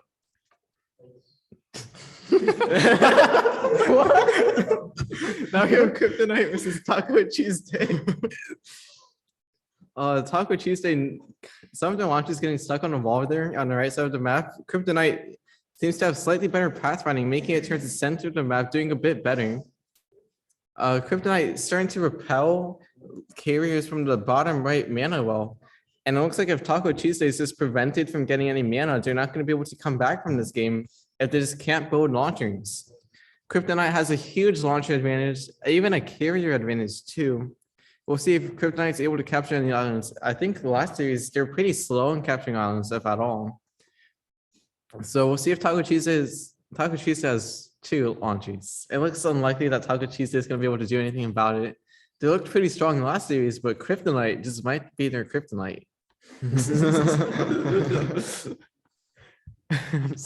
Okay. And Kryptonite now with a pretty hefty advantage here. Just looking to finish out the game here in round 1300. 1500. 15. Okay. The rounds go quickly. Yeah, I don't know why I bothered saying that. Kryptonite just not capturing islands though. They do have a huge research advantage, so we won't see what we Yeah. saw before. But I think Um, I think 3 yeah. weeks is enough to implement island capture. Yeah, guys, let's capture islands. It's Kryptonite here with a massive group of launchers approaching Taco Tuesdays. Gonna overrun Taco Tuesday Yeah, once really again, trying to- very quickly. Ruin Taco Tuesday's Tuesday fun. And I It is Monday though, so oh, Fair Kryptonite enough. actually does capture islands. I'm not sure what happened last game then. maybe the robots like got in the way of Possibly. yeah. Taco Tuesday is seeing that the walls do get in the way. You can't walk through walls. Taco That is a Tuesday statement. being a bit sad at that, realizing that robots can't fly over walls. There's storms. Storms. Mm, Yeah, that, yeah. We have been very consistent with our naming. In the meantime, Kryptonite, once again, every single match, they're just completely taking control of the map. This is a bit more of an open map. We'll see if they're able to get carriers with anchors out onto the map and start capturing islands. It looks like they have started to take a few. They have 3 now. They need 2 more islands if they want to win, but it looks like it's just going to be a 2,000 round game. Kryptonite 1 island off of winning, and they win 5-0. Congratulations. And Kryptonite. now I apologize to all my fans. I apologize to all my fans. I'm getting switched out. They didn't like my jokes. All right, we'll be Sorry. entering the winners bracket Being now. fired. Fired for too many Silkson references. Look what they've done. Now Silkson will never be released. Anyways, we'll be on to the winners of round 4 bracket now. Winners of these next 8 matches will be our first 8 US qualifying finalists. The losers of the 8 matches will have another chance in the losers bracket, where they'll be facing our newly friend teams, and we'll see how those match up. But starting off, we have 4 Musketeers versus Baby Ducks. 4 Musketeers, the first seed entering this tournament, actually, with the highest ELO rating. Baby Ducks, a finalist from last year, so it's shaping up to be an interesting match. Looks like both teams sort of approaching the center here with a group of launchers, and also finding the wells. Seems like maybe 4 Musketeers struggling to find a mono well, but finally getting there. And now they're going to be fighting for these 2 mono wells in the middle. Seems like for now, it seems like 4 Musketeers trying to push in, but being repelled by a pretty potent force from Baby Ducks. Baby Ducks, though, low on launchers, and 4 Musketeers starting to get anchors down. 2 anchors down already. I believe they need 4 more to win, and it looks like they'll just win off Baby Ducks RC dot resigning. An interesting strategy, to be sure, but a fun way to start off our game. Not an absolute W. Now we move on to Island Hopping 2, a giant map. Both teams sort of progressing into their outreaching pods, not really reaching the middle. Now we see skirmishes in the middle between 4 Musketeers and Baby Ducks. Resource advantage for 4 Musketeers here as we start. Bit of a stalemate in the center. 4 Musketeers looking to advance on that top side.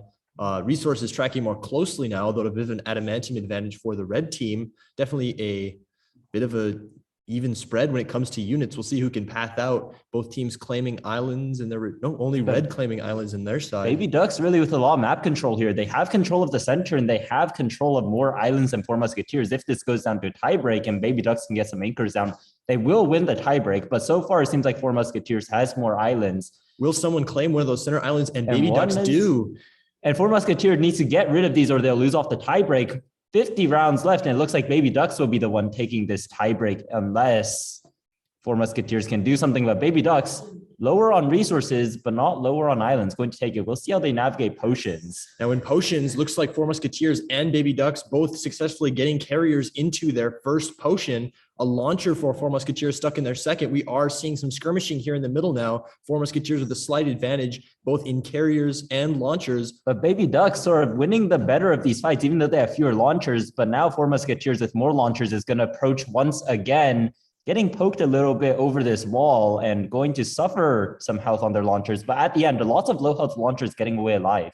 And Baby Ducks approaching resource parity. We'll see if this sort of carrier deficit, this launcher deficit and carrier deficit they're experiencing now will come back to bite them. But now more skirmishing in the middle. Baby Ducks trading seemingly evenly, but Four Musketeers has claimed the island in their second potion. Yeah, and Four Musketeers knows where these other islands are. All they need to do is get anchors down. It looks like neither team will be able to approach the enemy headquarters at the rate of the fighting. So we're seeing a stalemate in the center, and it's going to go down to who can sneak these anchors into these islands. And a lot of those launchers for Four Musketeers stuck in that second potion there. We've seen a lot of teams struggle with that, although it seems unlikely that any more will be. Now Baby Ducks experiencing the same fate. But lots of anchors being coming around. Four Musketeers has robots with anchors just waiting for a third island, and they managed to capture, tying at 1-1. A really close match, but at the end, Four Musketeers is the one who finds the islands faster. 2-1, sorry. Now here we're moving to Resign. We saw that already this match. Four Musketeers and Baby Ducks trading seeming somewhat evenly. Carry launcher numbers about the same, but it looks like Baby Ducks may have gotten the better of the skirmishes in the middle of the map. Both teams still trading around those cloud regions, moving slowly here. Baby Ducks sort of taking over the left side, Four Musketeers on the right side. Yeah, and both teams found the mono wells at the top, but Baby Ducks is the only one to bring launchers up to sort of disrupt Four Musketeers' supply. And look at that, that's a vital strategy there. It's completely destroying all of those anchors from Four Musketeers and just going to win them this match unless they can't find these islands. These teams seem somewhat equal on their combat micro. It seems that in this case, the macro for Baby Ducks sending those launchers up to the top side was what won them this map. We'll look to see who can gain an advantage in map 5, it looks like. Yeah, but Four Musketeers did grab an island, but now Baby Ducks grabs one of these islands for themselves, and it will be a victory for Baby Ducks. Now onto a final match, back to Sneaky. The winner of this match will be our first US qualifier. We've seen very close matches between these two teams. We'll see how they can navigate these clouds combats. It seems like Four Musketeers may be getting the upper hand, but all of a sudden Baby Ducks with a new wave of launchers going to approach and take out so many launchers from Four Musketeers. But now it looks like Four Musketeers once again with a launcher advantage. Four Musketeers has had a steady resource advantage this whole map, and it looks like they might have been using that to their advantage, building more launchers and trying to snowball this lead. But Baby Ducks coming back now. We'll see if the decision to build more carriers for Four Musketeers will come back to bite them, as now both teams low on launchers. But Four Musketeers has 1,500 mana. They have so much mana just stocked in their headquarters, just not converting it into launchers. Maybe this is intentional, or maybe they just can't get these launchers out. Either way, they have the mana advantage, and this will be vital in a tiebreak if it comes down to it. But perhaps the carriers are getting in the way of the launchers being spawned, and this might be a fatal mistake. Baby Ducks is now recovering a little bit. Lots of launchers on the maps. One island claim for Four Musketeers, but quickly canceled out by Baby Ducks. I don't see any anchors for Baby Ducks. Oh, Four Musketeers has 2,500 mana. Baby Ducks needs to get these islands. Baby Ducks has claimed the bottom right island, and now they have this map completely controlled. A second island for Baby Ducks and a third. And that will be an upset. That I believe Baby Ducks, the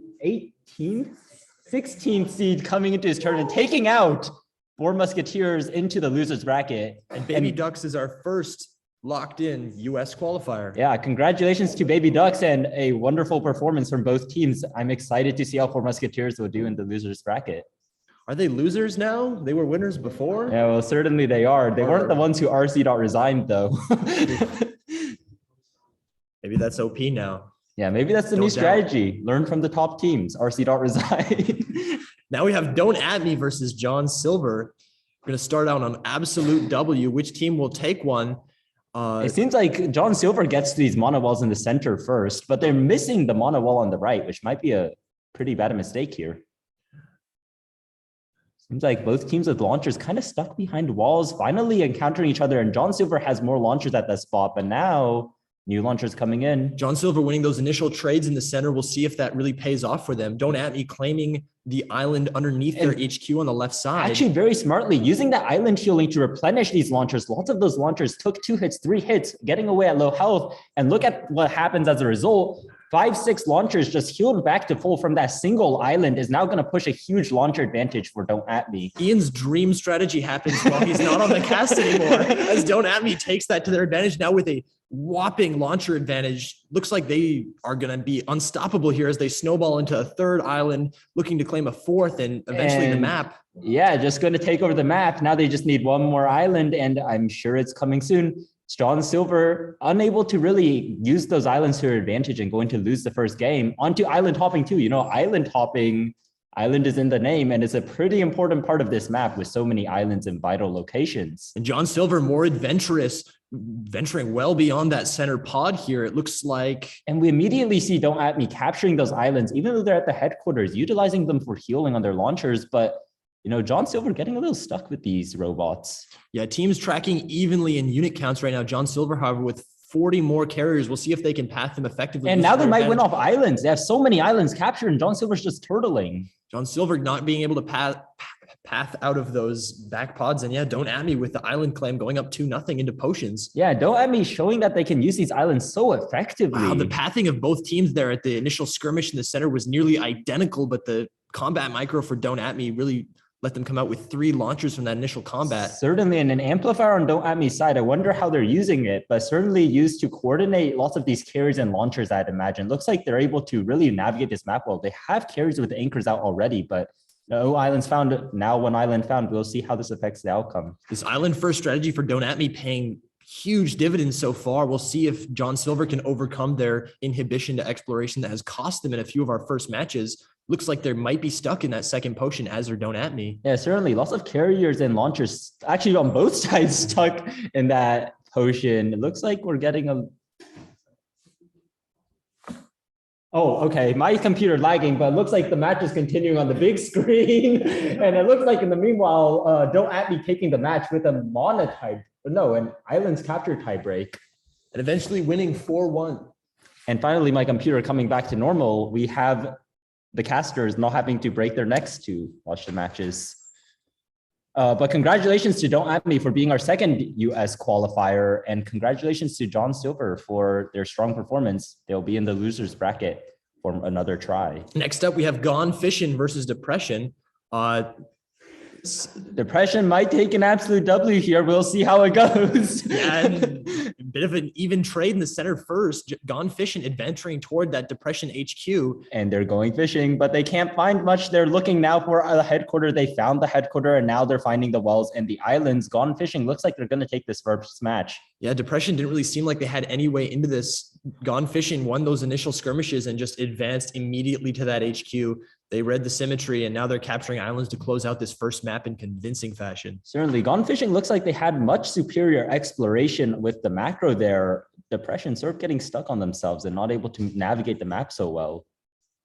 Now into island hopping. Island hopping sort of an enclosed map, but a very large one.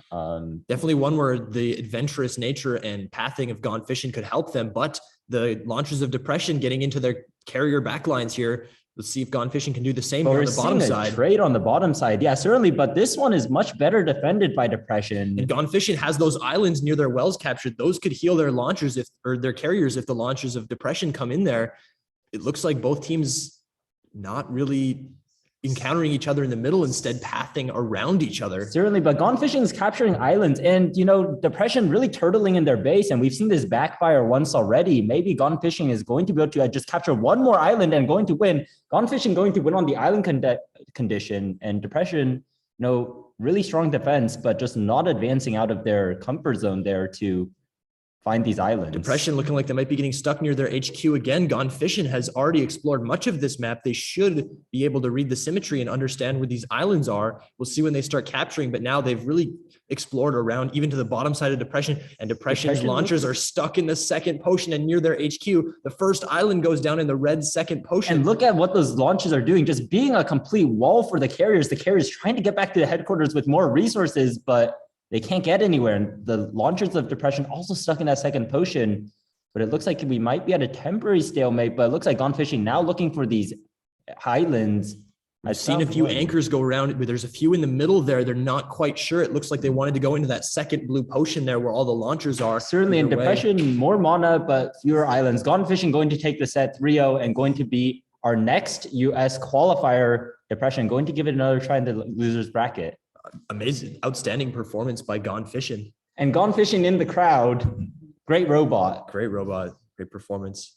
Now we have Mittens versus B235 on our lovely W-shaped map. Yeah, Initial skirmishes at the top. Once again, both teams pathing straight to the middle from their HQs. Looks like even trades. Mittens with the tiniest of advantages in resources, but both teams still trading in the middle. Mittens stockpiling some low health robots. Those could be healed by an island, but there's none nearby and no anchors in sight. But Mittens has such a strong offense. Even if they lost out on, some of those early mana well gains, they now look at these, just this wave of launchers just covering the headquarter of B235. This has been an interesting map.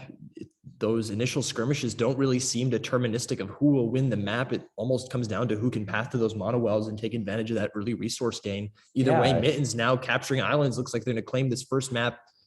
Yep, here in around a little over 1,600. Yeah, certainly that map seems to really favor exploration. Who can find the W first? We'll see how this turn pounds out in island hopping too. Another map that favors exploration. Exploration definitely going the way of B235, not so much in the first map as they take the fight to Mittens in the bottom side here. Those launchers streaming across, looking like they might be getting a little log jammed alongside their top HQ. That could be costing them as their resource value per turn plunges. Certainly, but Mittens has an island captured on top of that cluster of launchers. So even if they take a few losses in health, Looks like it's they have going 5 to be islands captured minuscule. now. Even venturing in the middle, they've got Now they two need center two more islands. If they can get that next one, they just need one more now. If they can break through either of these sides, they will win. But, B235 is such a strong defense on both sides. But now one side broken through, and it's going to be a 2,000 round tiebreak. Looks like they would have gotten that bottom island eventually. Now both teams adventuring out. B235 maybe a little more adventurous again here at the start. B235 needs to take this match in order to stay in the winner's bracket and keep the set going. Mittens, if they can win this match, they'll become a US qualifier. They have carriers with anchors just trying to navigate around that potion, but really getting stuck on it. That second potion usually isn't that difficult to get into. It's the getting out that is a problem. But Mittens having trouble with the getting in part. Is that an amplifier stuck in the top left for B235? This is going to be close. Neither team has an anchor. Neither team has captured an island. We're in round 1,700. The mana's kind of close. Mittens with the mana advantage. This could come down to the wire. Blue's mana value climbing. They're climbing. It's 40 away, 30 away. Oh, this is going to come down to it. 40. And Mittens with a 42 mana advantage is going to take potions. 2 launchers. And Mittens will be taking the set 3-0, actually sweeping the set 5-0, and dominating performance for Mittens. But both teams, very strong performances, and will be our next US qualifier. Now onto Absolute W with your anchors on another island versus larger L League. Yeah, no combat yet so far. Your anchors on another island venturing into the bottom right, battling with larger L League. Those trades going about even, but it looks like the carriers for your anchor have found those mono wells in the center. Those have seemed to be deterministic for this map. And there they go. They take an initial advantage in mana. We'll see if blue can come back. No team has been able to yet. We see the first island captured for red in the top left side. Now another one toward the middle and a third. And larger L League out of their comfort zone on an Absolute W map. So maybe they need to go to massive L2 to win the maps. Here we go now into island hopping 2. Both teams filling out the bottom side, now skirmishing in the middle. Some launchers for your anchor have gotten through to the carrier backside, but they'll be now quickly it's fight in the middle. We'll see who takes the upper hand on this side. It looks like it's your anchors on another island, streaming into both sides in a split attack on both headquarters. Look at those but well defended. Captures. And the island captures healing the robots for so much, but there's so many robots coming into that top left island. Can they defend? And now the island is lost. They still have the bottom, but now they just lose on the sheer number of islands. Your anchors on another island, planting their anchors on all the islands. And now here we go. Your anchors on another island, quickly pathing to the blue side of center and losing the initial skirmishes to larger L League. That hasn't seemed to matter in the initial But now they're coming back with more launchers. All of these launchers really at low health, but still going to take in hits and trade them so effectively. Now larger L League needs to look for a miracle to keep this match alive. There's they a carrier still with the have anchor on the top side, and they've captured that first island there in the second potion. somewhat adventurous in the middle there with those launchers. It seems like this match isn't necessarily out of reach for larger L League, but certainly they have a strong defense. All of these launchers being repelled, but now being dismantled by a wave of launchers. It looks like your anchors on another island, seeded second entering this tournament, will be our next US qualifier in a convincing 3-0, but a final score of 4-1. Both teams doing quite well, and we'll be excited to see how they perform. now on to Grandiloquent Grinders versus Omnom back on Absolute W, a skirmish over those mono wells in the center. Neither team really gaining access to them as of yet. And as such, they've pathed about even in terms of mana so far. But there we go, Red gaining advantage to those. But one island captured on blue side, and now streaming into the headquarter. It looks like navigating the currents a little poorly, but now nothing can really get out of that headquarter. Wow. And yeah, those blue robots came streaming across as a group in the top side, that group pathing paying dividends. And now they've got that red HQ surrounded. It's only a matter of time before the convincing island margin comes down for blue. Yeah, Grandiloquent Grinders really focusing on the middle of the map, but completely whiffing an attack on the top side and not able to defend their headquarters, the launchers not at home, and so many carriers being lost in the process. Now onto island hopping. We've really seen this being a strong defensive map, but you also need to take control of the middle to win. And again, both teams sort of pathing it by each other in that center, blue going for the top, red going for the bottom.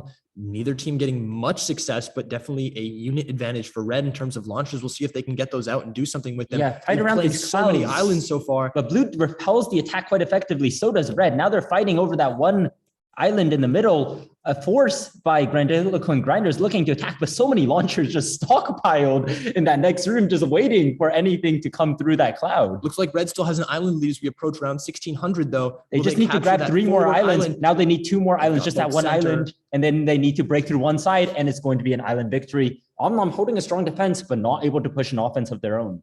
And we go back to 1-1. Now as we move into potions, we'll see which teams can path and adventure effectively. Well, that carrier for blue carrier. getting out. No, not anymore. He's dead. They're evading the launcher there. The launcher's kind of stuck in the moment, and that actually might be good for Omnom if that carrier, distracting the launcher for so Omnom long. struggling with resource harvesting at first. No such problem for Grandiloquent Grinders. No significant unit advantage yet, though. But Grandiloquent Grinders launchers quite stuck, but now a stream of launchers maybe looking to capture some things. Perhaps their pathing keeping them from reaping the rewards of their early exploration. And now a little flank coming in from a small group of launchers, immediately destroyed, but doing some damage. Both teams capturing their second potion islands.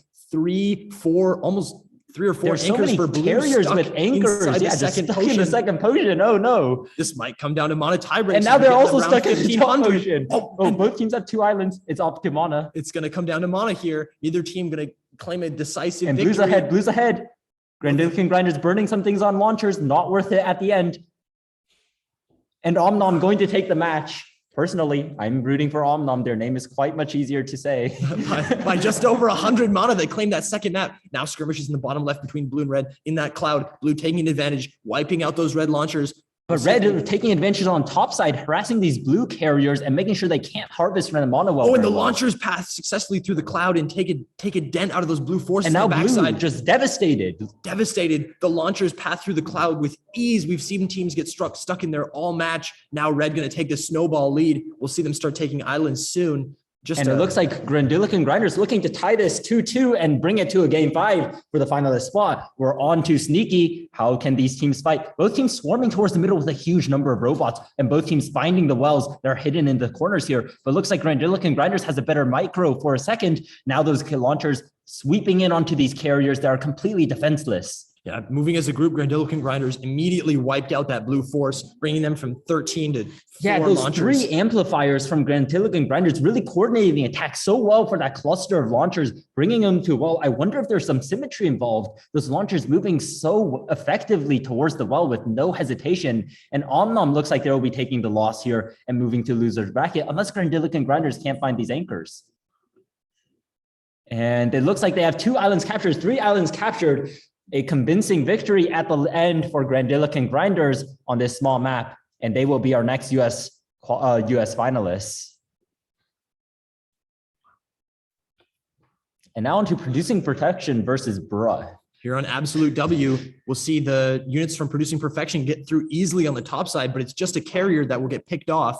The units for Producing Perfection, those launchers stuck near the left side of the W. And a group of launchers really coordinate from Bruh, but struggling on those clouds a little. But now a group of launchers coming in from the bottom to And attack the carriers. They hit those carriers. That's going to cost the economy and of red. striking at the mono wells that are undefended. Perhaps a coincidence, but also just so effective. Those launchers for red still stuck on the left side. They just can't quite pass through those. And now they're crits. getting islands. They have 3 islands captured. Maybe they can win on the island win condition. Producing Perfection is stuck in their base and can't approach because of the currents. Those launchers, they had won the initial access to those mono wells in the center, but the launchers getting stuck. And on the now left from side of the below, W. and look at that movement from Bruh, just coordinating these launcher attacks so effectively. They have so many islands captured. Just one more, and that will be a W for Bruh. And they couldn't get ahead. Producing Perfection getting stuck in the center. But maybe Producing Perfection going to take the advantage here where defense matters so much, but they do need to get control of the middle. As we've seen, so many teams here able to defend, but just not able to win because A of bit the of a island clump for condition. Bra on their top HQ there. That could cost them as Producing Perfection looks to be moving better on the top and bottom side. Certainly, it looks like they're- streaming into the left side of the map. Blue has captured an island, But they're healing, and now they launch a successful defense. All of the islands healing, just all of those launchers up. But even though they're still stuck in the top, they can't produce anything. no islands captured for red yet that I can see though. And blue still has those 2. But look how many launchers red has, almost triple the number from Bruh. If red can take some islands here, they're going to take the lead easily. But But blue has 4 islands captured and is starting to approach around 2,000. Producing Perfection needs to capture these islands, blue even moving if they into have the a middle. resource advantage. And all of a sudden, what happened to Producing? It's their launcher destruction code. We've seen this from Sprint 1. We've seen this from Sprint 2, and it becomes fatal in this next match. Bra is going to move ahead 2-0 on island hopping. Producing Perfection with the better macro at the start, but not capturing those islands is going to cost them. They should have listened to Ian. They should have listened to Ian. And now Bra pass around into the center quite easily. And Producing Perfection are our favorites coming into this match with a higher seed, but now Bruh is showing that there's really such a strong performance from both sides, and the match isn't so easy. Both teams into that second potion successfully. An amplifier for Bra is stuck in there, and launchers are going to, from both sides, are going to fill into those second potions. And it looks like Bruh's pathfinding will be completely fatal here, but finally the carrier's unstuck. Maybe they can recover in time. Producing Perfection has so many launchers, but we've seen Bruh recover from worse deficits, but both teams stuck in that second potion. If neither team can successfully manage to path around that center with convincing numbers, nope, there it is. And all of a sudden, Perfection. Producing Perfection figuring out the pathfinding and producing some perfection. Spilling those launchers through the middle. But they still need islands. They- Where are the islands at? And they will win off the Mana tie break, but you know, it was close for a second. If Rug got a single island, they would have won that match. And this is a pretty skirmishy map. It Producing looks like they're Perfection taking fighting. an initial advantage on the left side, being fought back by But Bruh. Producing Perfection also grabbing onto that top left mono well, although they're jailed in by enemy carriers. Neither launcher is looking to venture into that center cloud yet. I know, here we go for Bruh. Some of their launchers venture Bruh's in. now a huge attack. Producing Perfection needs to defend this, or they- Bruh will just close out the set. And they've been blocked off the mono well. That's been catastrophic for the resources for Producing Perfection. It But looks Pro- like Bruh's going to move into the Two center of the islands map. captured. They just need one more, and Bruh will take the set. Producing Perfection has launches around those islands. Bruh can't approach so easily, but look how many carriers they have. Those carriers could all be holding anchors. And we're only in round 500. Looks like Bruh is going to keep sending But anchors toward Producing that left Perfection just island. whittling away at the carriers of Bruh with a few launchers from their bottom left headquarter, completely forgotten. And they're leaking through that cloud And on the now left Producing side. Perfection has the launchers. Bruh has the carriers and the map control, but they just don't have the launchers to fight. And now Producing Perfection with a huge swarm of launchers. Can they swarm in and defend these islands? Can Producing Perfection take islands of their own to win on the tiebreak? We're only in round 1,000, They so need it might to just come down capture to unit count. islands. And Producing Perfection looks like They they're have going the to map claim the control. left island and They've the right gotten rid of the island. islands. They just need to get one island in order to win. But Bruh did capture 2 islands. Producing Perfection needs to get these. They have 1 island captured, and that will be this game for Producing Perfection unless Bruh's able to somehow recover. And that's decisive. Producing Perfection really struggling with that left HQ attack. You notice from the bottom left side is going to win them the map and bring Yeah, us to and this is a 2-2. tiny map. They have to fight in these clouds. Who will have the better micro within these clouds? Looks like for now, both teams whiffing a lot, finally reaching an encounter. Carrier streaming in from both sides, but Producing Perfection seems to be getting the upper hand. The Producing Perfection with an instant resource Bruh advantage. really struggling to find these wells. They Look at haven't those found carriers. them. They haven't found them. The resources for Producing Perfection are just so much higher, and now their unit Look at totals- those. Bruh is able to send carriers to the wells, but can't send any launchers. And Producing Perfection just sort of boxes in the wells with their own carriers, and Bruh can't approach to get their own resources. Producing Perfection just going to take this match. And it's going to be a shutout on map 5 for Producing Perfection. There was no way in for Bruh. They could not find those resource wells. And it looks like Producing Perfection is just going to swarm that HQ. We'll see if they can capture islands to get it before round 2000, but it looks like a sure thing at this point. One, Yeah, two, and a third map. And a reverse sweep from Producing Protection, taking the set 3-2 in what was a really close set. And Bro will continue in the losers bracket while Producing Perfection will advance to be our next US qualifier. Now, the last match to decide our winners qualifiers. There will be 4 more qualifiers in the losers bracket. We have Wololo versus Burnout. What is Burnout? Both MIT teams, actually. Immediate rush to the top side. It looks like teams trading evenly. Wolo gaining a bit of an advantage in the middle.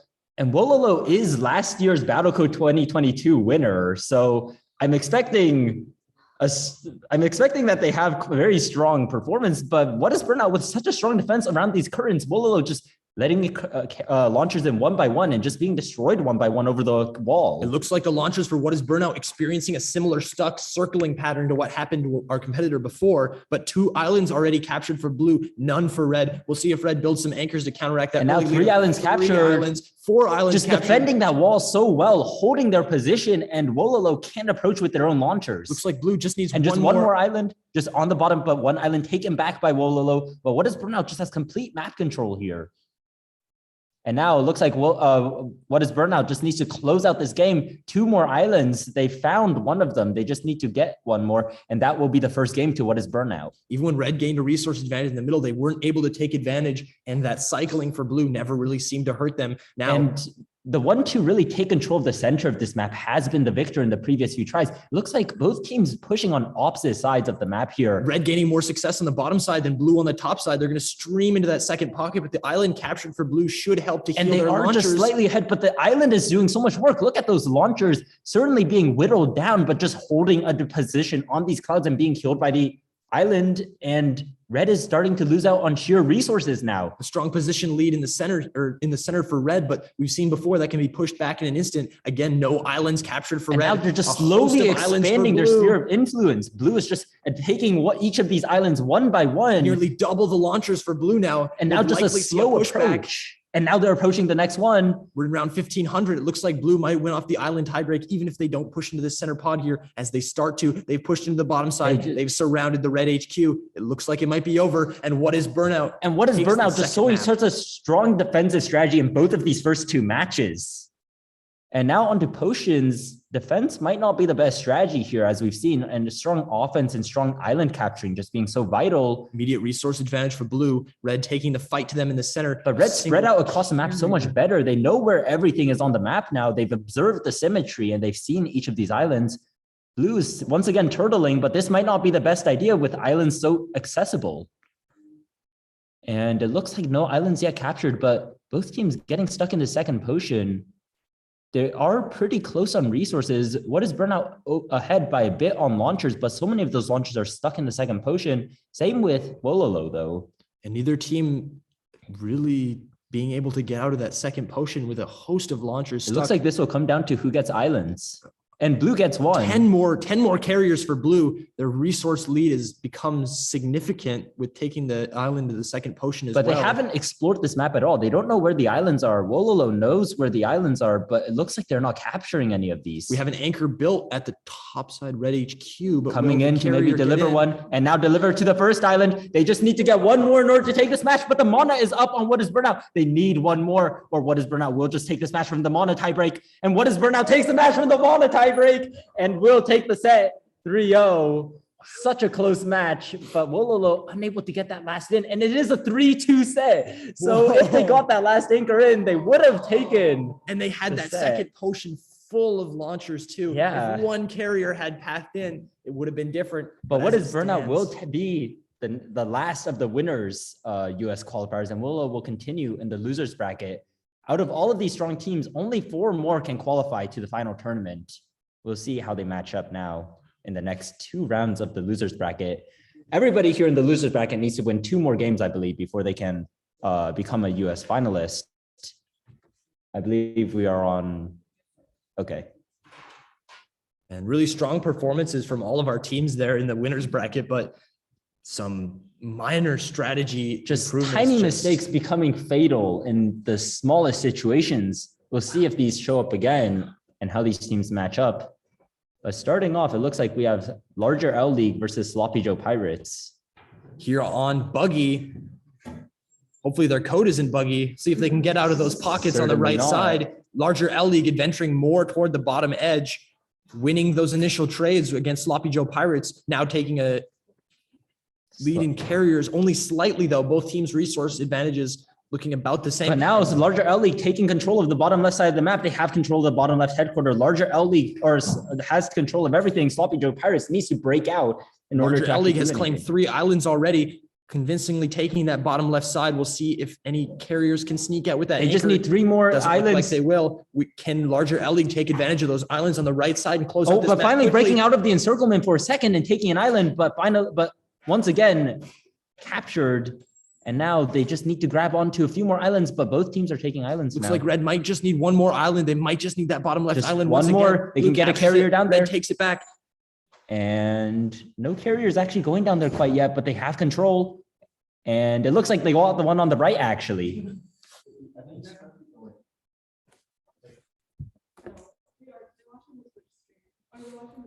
We're watching, okay. If we are behind, I apologize, but now it looks like we have Sloppy Joe Pirates versus Larger L League on this next one, Cave, a very small map. Larger L League taking advantage quickly in the center. No mono wells there to gain a significant lead from, but looks like they will take a lead in mana. Now take a lead in launchers by about 14, 20, double And the size. suddenly, Larger L League taking complete dominance of this map. 3 islands captured, looking to capture the rest. They have control of all the islands they need. They just need to get anchors to them, 5 islands. And now it looks like they get the 6th island. Total map dominance. As soon as those launchers broke through for larger L League, they took advantage and completely claimed the map. Yeah, and it looks like Larger L League has just been taking the upper hand on all of these equal launcher fights, just stronger launcher micro and stronger map control as a result, and closing out these games after they have this map control. Once again, we see it showing up. A flank on both sides of the top right headquarter leading to a devastation, and Sloppy Joe Pirates has no robots to work with. Larger L League immediately explored the center of that heart, then followed it up with attacks on the bottom and top at the same time. They're going to take this 4-1. And congratulations for both teams to making it this far, but Larger L League will have to win one more game before becoming a finalist. Now we have Omnom versus Double J. Back on Buggy, we'll see if teams can break out of those pockets that have their HQ. Looks like both teams are going to do that and skirmish in the central cloud, trade somewhat evenly. Launcher numbers, a slight lead for Double J, but coming back is Omnom. And now we see these carriers fighting over the middle, and Omnom is the one who's getting all of this mana in the middle. We'll see if this becomes vital as they start to get a bit of an economy advantage here, just a bit more mana. And they're holding even on mana despite having And now half they the have number of islands carriers. captured. If they go to the right and get those 3 islands, they will just win. They had half the number of carriers, but because they got to those central mono wells, they were able to hold even on resource totals. We'll see if one team can pass to those right islands and claim the map. And they have complete map control. They just need to get these anchors down. And now there they go. They have 70, 80, 90, 100 launchers. It looks unlikely that they'll be beaten out of this map by Double J. Certainly, and now it looks like they just need to grab the last few islands. Double J trying to hold their own on the last island they have, but not going to be effective due to this swarm of robots. And it looks like they just need one more island. There we go. That's the 3rd island for Omnom. They're going to take Buggy and move up 1-0. Now on to Cave. Looks like quick exploration to the middle for Omnom, similar to last map, but Double J is going to win those initial combats. Teams trading evenly, slight lead for Double J in terms of launcher numbers, and they're going to move into the right side of the map now. And I'm showing some pretty strong launcher micro on the bottom side of the map, taking a lot of good fights. And lots of those launchers now just grouped around their headquarters. Double J, lots of launchers in the middle and now streaming towards the other side, while Omnom looks to hold the defense. Omnom almost came back from those initial number disadvantages with strong micro, but Double J was able to burst through on the bottom side and top side and claim an advantage in the map. But certainly they're still holding a strong defense, even though these blue robots are able to come in. They're not able to break through quite yet. They're just hiding over the wall, attacking any robots that approach. They have 2 islands and they're getting the island healing benefits as a result. But now it looks like the sheer swarm of robots might just be an advantage, and it will be a victory for Double J. Yeah, when Double J started claiming those islands on the front side, the healing made them somewhat unstoppable as now Double J moves into the center, but Omnom moving on the top side. Can they cut off access to those resources? No, they'll be beaten down by Double J's launcher advance.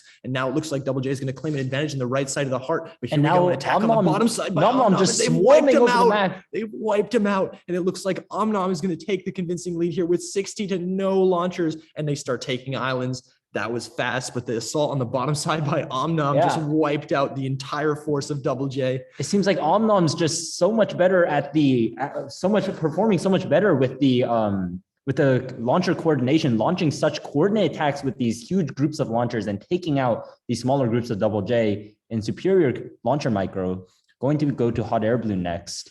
And Double J needs to win this map to stay in the tournament. But it looks like they're taking advantage on the early launcher skirmish, approaching a little bit too far maybe, and losing so many of those launchers, but the damage is done. And no islands are there to heal the red launchers. Omnom now defending and still holding a strong defense. Double J is looking to advance. Lots of launchers stuck and lots of carriers just wandering around. But now they're capturing some islands. The launchers for Omnom that are stuck in the hot air balloon still just doing work over the island is doing so much healing, but now the launchers that can't fit on the island being whittled away, carriers getting stuck in the bottom right might be fatal. It's a strong island lead for Blue. They might just And need Blue that just top going to right win. island, and Blue's the gonna anchor win. makes it. And Double J takes this map and brings us to 2-2 into the fifth map tiebreaker. Exciting. And now we move on to Target, which some say is better than Walmart. I disagree. And now a strong advance in the center for Blue. Red moving down the bottom left side. Can they clean out these carriers? No, they'll be pushed back for now, but it looks like they're not leaking hitting the down there. mark. It looks like they did some it looks like they did some damage to the economy of Blue as their mana value falls and the units. And now Blue robots approaching the island, taking away the island and now approaching the upper side of the map. Red needs to defend here on the top right and the top left, but Blue is streaming in a group of launchers. Red, Omnom needs to defend here. They're able to hold a strong defense for now, and they're able to hold off on that cloud on both sides. Both teams with so many robots stockpiled next to their headquarters, but Double J with the complete map control. But now a counterattack by Omnom is coming down the bottom left And an side of the island map captured. and the bottom right side of the map. This is completely coordinated and of a strong attack. 1-0 island lead for Omnom as we approach the 1600th round. 2 islands canceled out, bringing it back to And now 1. just taking over the entire map. Double J had brief control of the entire map, but just didn't have the time to put down the anchors. Now Omnom launching a counterattack after a strong defense is going to just take this map and take the victory. And Omnom will continue in our losers bracket. And initially that unsuccessful attack in the bottom left for Omnom seemed to cost them, but Double J came back up the left side, wiped him out, didn't capture islands, and the island captures for Red just won him that match. Just a strong defense from Omnom overall and such an incredible performance. Now onto Buggy. We have Bruh and Bridge 4, initial combat in the center cloud. It looks like Bridge 4 is going to come out on top with superior launcher micro. But it seems like Bruh approaching with its own attack, and now they're skirmishing in this bottom side of the map. Both teams sort of both teams doing a strong attack here, and reinforcements coming in from Red, while Blue's really able to hold a strong defense still. New launchers coming in, but carriers also coming in to explore. Now Red starting to capture 2 islands. Maybe they can complete the island win condition if they can get those side islands on the right. But Bridge 4 really slowly pushing forwards with their own force of robots, but they're pushing straight into a Red defense. If Red can hold here, it's going to be fatal for Blue, but so many of those robots are carriers, and so many of those robots are just trapping in their launchers, those launchers on the side trying to defend, but to being trapped away by the carriers and not able to back off. Now Blue's streaming in with a huge number of robots. Red still has a group of launchers just holding that wall, and Blue is slowly taking over these islands. If they can get one more island, they will just win. They need to get the one on the right, and they have taken the map. Bridge 4 taking the first game. Now we move on to Cave. It looks like Bridge 4 is going to advance into the center of the map, not attack yet, and they're going to wipe out some of those carriers for Red. Going to harm that Red economy, perhaps. We'll see which team can hold that center. We've seen teams trade back and forth so far. Red bringing an attack in the bottom side to counter the aggression from Blue in the top. Looks like Blue's launchers in the top might be stuck in that current.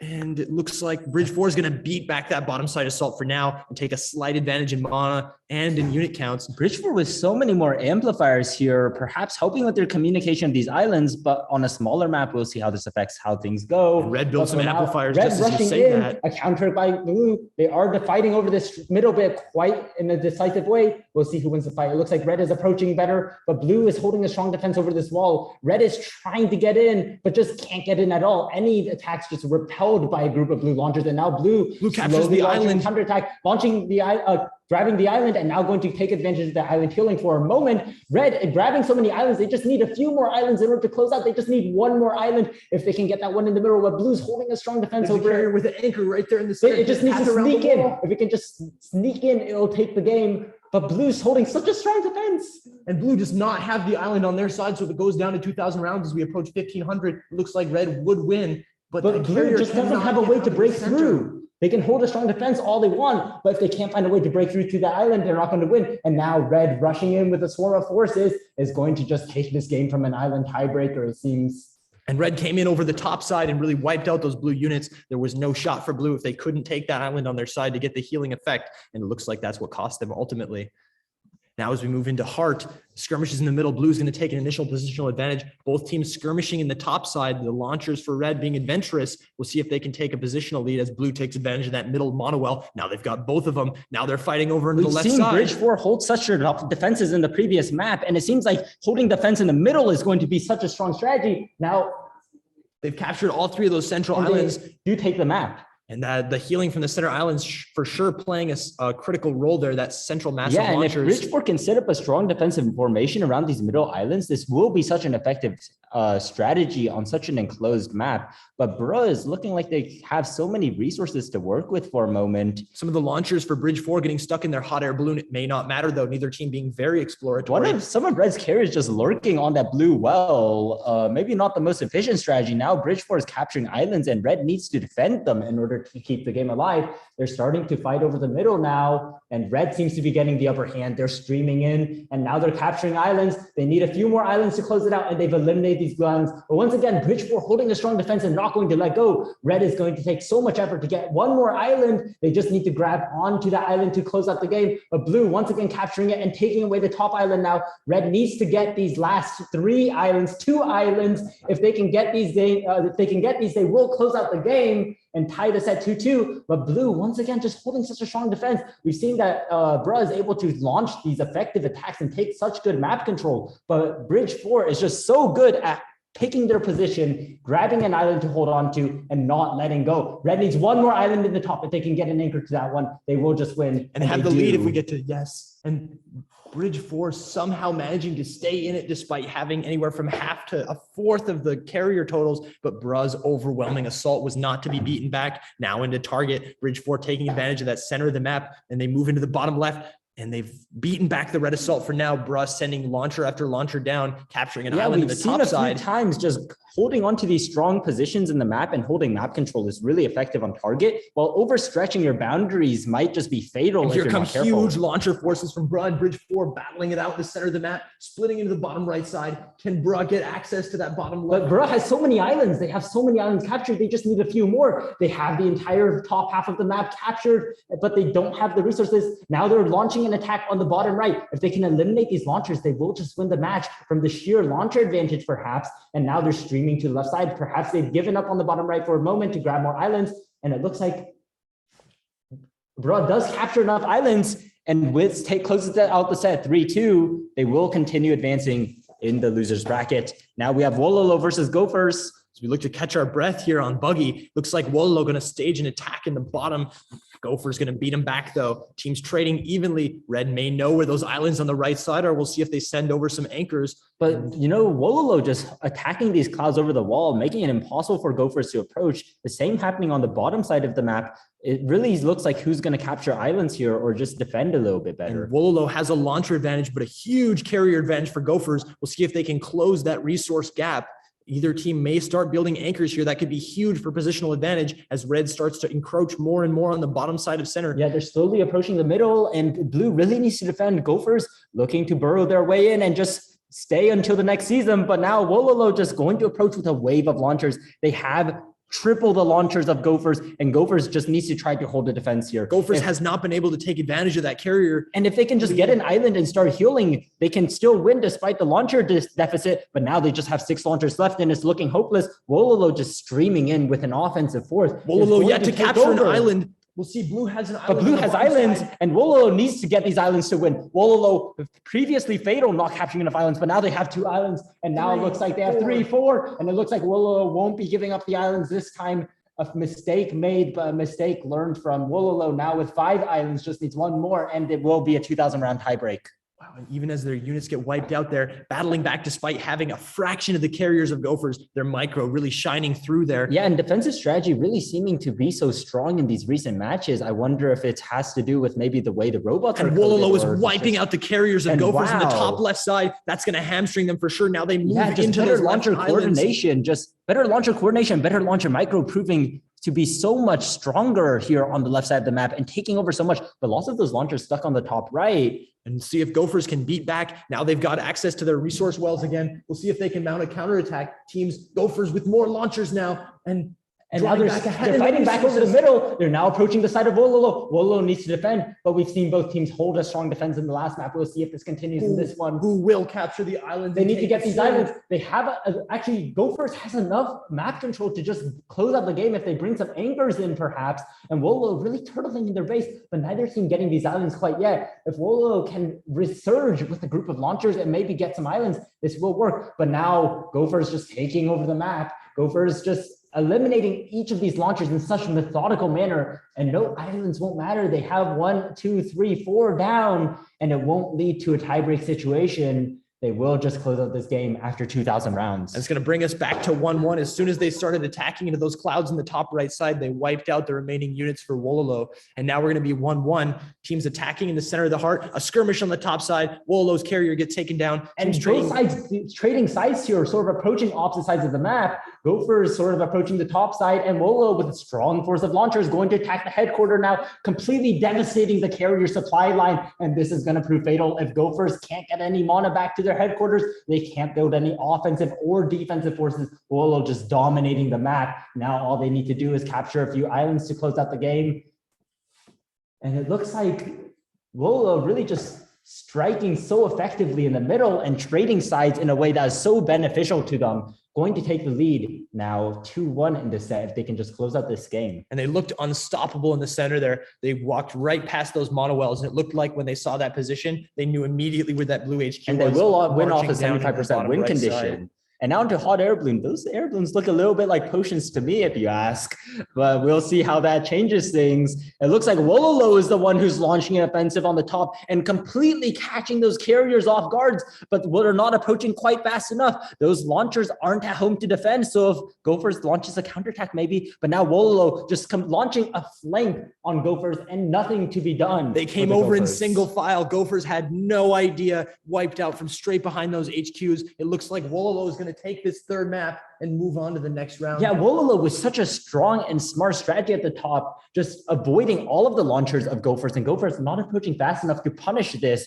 Wololo going to just devastate the supply lines and probably take this game off a 75% win condition. Now, Wololo going to take the set 3-1 and move on in the losers bracket. Now we have 4 Musketeers versus I Stole Your Waifu.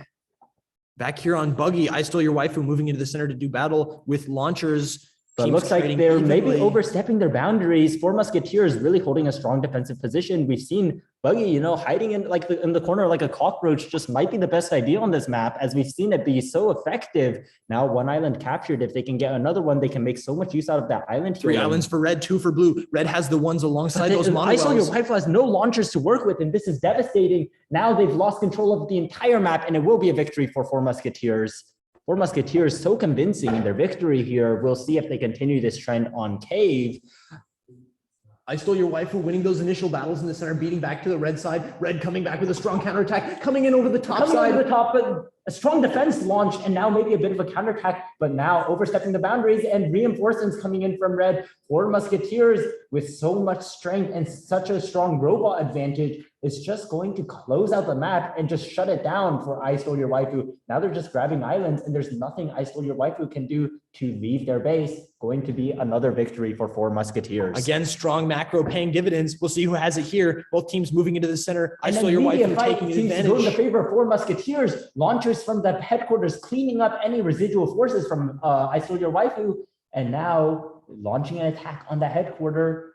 It looks like they're just taking over the map, filling the heart in red, and now it's going to be a 3-0 for 4 Musketeers, it seems. 1 more island, and that will be the victory, and a sweep for 4 Musketeers, a 5-0 victory, and they will advance in our losers bracket, showing us why they're the first seed. Now John Silver versus 21G111. I believe that might be a class here at MIT. I'm not sure. And 21G taking an advantage into the center, moving up into the top left. We'll see if that's overextending and whether it will cost them, but they move Yeah, close they to the launch an HQ and attack attack the and- carrier line. A bundle of launchers suddenly appear and launch a counterattack. John Silver defending that HQ so well from the launchers. It looks like Blue did overextend there as John Silver came down with a wave of launchers. that And just now wiped out the center of the crashing map. down on that bottom headquarter, there's nothing that 21G 111 can do. They still do have a force of launchers in the bottom left ready to strike, but they have so many robots to fight against. Can they hold the defense? We'll see. Even the amplifiers for Blue couldn't help him in that center cloud. By the time that wave of launchers came down for John Silver, there was nothing that Blue could do. And it looks like John Silver is going to win this map in convincing fashion as they start taking islands. Yeah, John Silver showing why they're such a strong team is going to start taking the islands here and just dominate this game.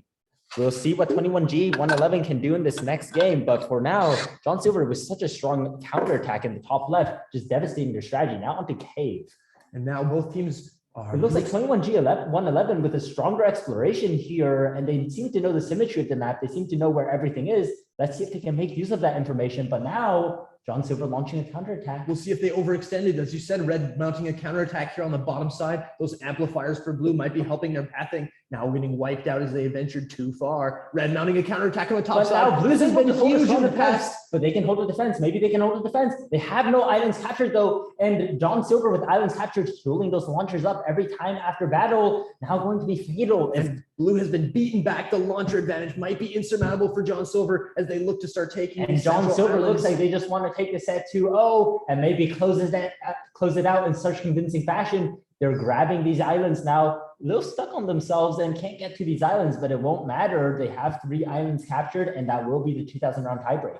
And that topside flank is just too strong for Red. John Silver taking the win. Now here onto Hart, team skirmishing in the middle. John Silver is going to path around the top side, but come back to the center. That could have been the death knell for 21G and knocked him out. And 21G 111 trying to fight a flank on both sides. Look at John Silver. Every single time 21G 111 rushes in, John Silver opens a path, then proceeds to close them off from reinforcements. Such a strong offensive strategy here. And 21G 111 just losing out launchers in even trades as a result. John Silver with just the better robot and launcher coordination is going to just dominate this map in the early fight with a more open and larger map. They will take the set 3-0 and continues in the loser's bracket. That coordination was really wonderful, attacking in waves in the center to make sure they always had a numbers advantage. Looks like 21G just never had a way into that map. And just a 5-0 sweep, such a strong performance. And congratulations to both teams for making it this far. And now onto Depression versus Postmodern.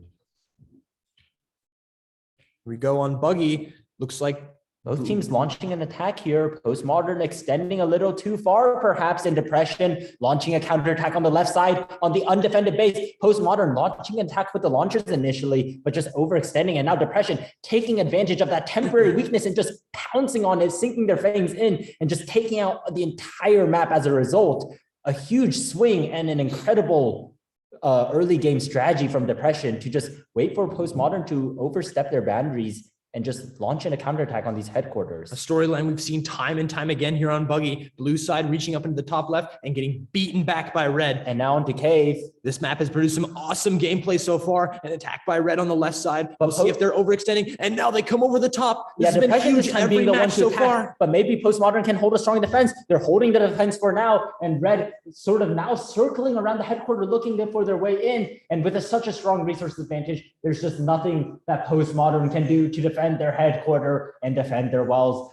Depression looks like they are going to be taking this second game with just such a strong offense. There's nothing Postmodern could do. Depression did not overextend in the middle because they sent those reinforcements around the top side as well to prevent any And now into reinforcements from a building larger up. map, we'll see how this goes. Both teams exploring quite swiftly, but Depression now with the force of launchers slowly approaching the carriers. Those carriers have no launchers around them. The launchers completely demolishing those carriers with all the resources. Maybe Postmodern looking to launch an attack on the left, but now with the new mana, Depression launching reinforcements and defending their base so effectively. If that reinforcement wave on the left side hadn't been there for Red, Blue might have clawed their And way back Depression in. just dismantling this strategy, just so strong, knowing how to play the map early game, knowing where to leave launchers and where to leave reinforcements. Depression defending so well and launching attacks in moments of weakness. And that just absolute wall of red launchers moving across left, no doubt. And just the early game strategy, just so different here. And Depression going to take the set 3-0 and is a final score of 3-2. So a close set overall. Is Postmodern in the room, I believe. Are they? No. Now we have B235 versus Kryptonite moving back into Buggy, and it looks like it might be red that's extending down in the left side this time. This has cost our competitors in the past, but they're going to cut off access to that blue HQ. Can blue match it counterattack as they move into the middle Kryptonite side? now moving into the middle, but now a skirmish. Can they defend? Can red defend? Red has so many launchers waiting across that wall. Any launchers from blue will just die out, but they have the mana advantage now that they have map control, and the mana advantage is slowly ballooning over time. Can red hold a defense? It looks like for now the answer is yes. They're just hiding in their base. Blue can't approach. It looks like Kryptonite just wants to slowly build up their launcher advantage before they do anything, but it's proving that they can't move in quite yet. They have control of these islands. They just need anchors to get to them. Now, launchers just completely destroyed from B235, and Kryptonite going to take the islands. Eventually, those launchers for Kryptonite came in around both sides and wiped him out. Now into Cave. It looks like B235 is going to mount an early attack toward the center. Will they move up toward the top side? They do. They meet initial resistance and get beaten back. Let's see if blue can punish on the bottom right side now, or can red Blue's hold now the moving defense? in with a bunch of launchers. Red trying to defend, but they don't have islands. They don't have backup. And now blue with more launchers and more map control slowly advancing. Those launchers weaving in and out and taking so many hits when they don't need to. And now it looks like Kryptonite is going to take control of the entire middle of the map. But now red still does have a force and lots of mana supply to work with.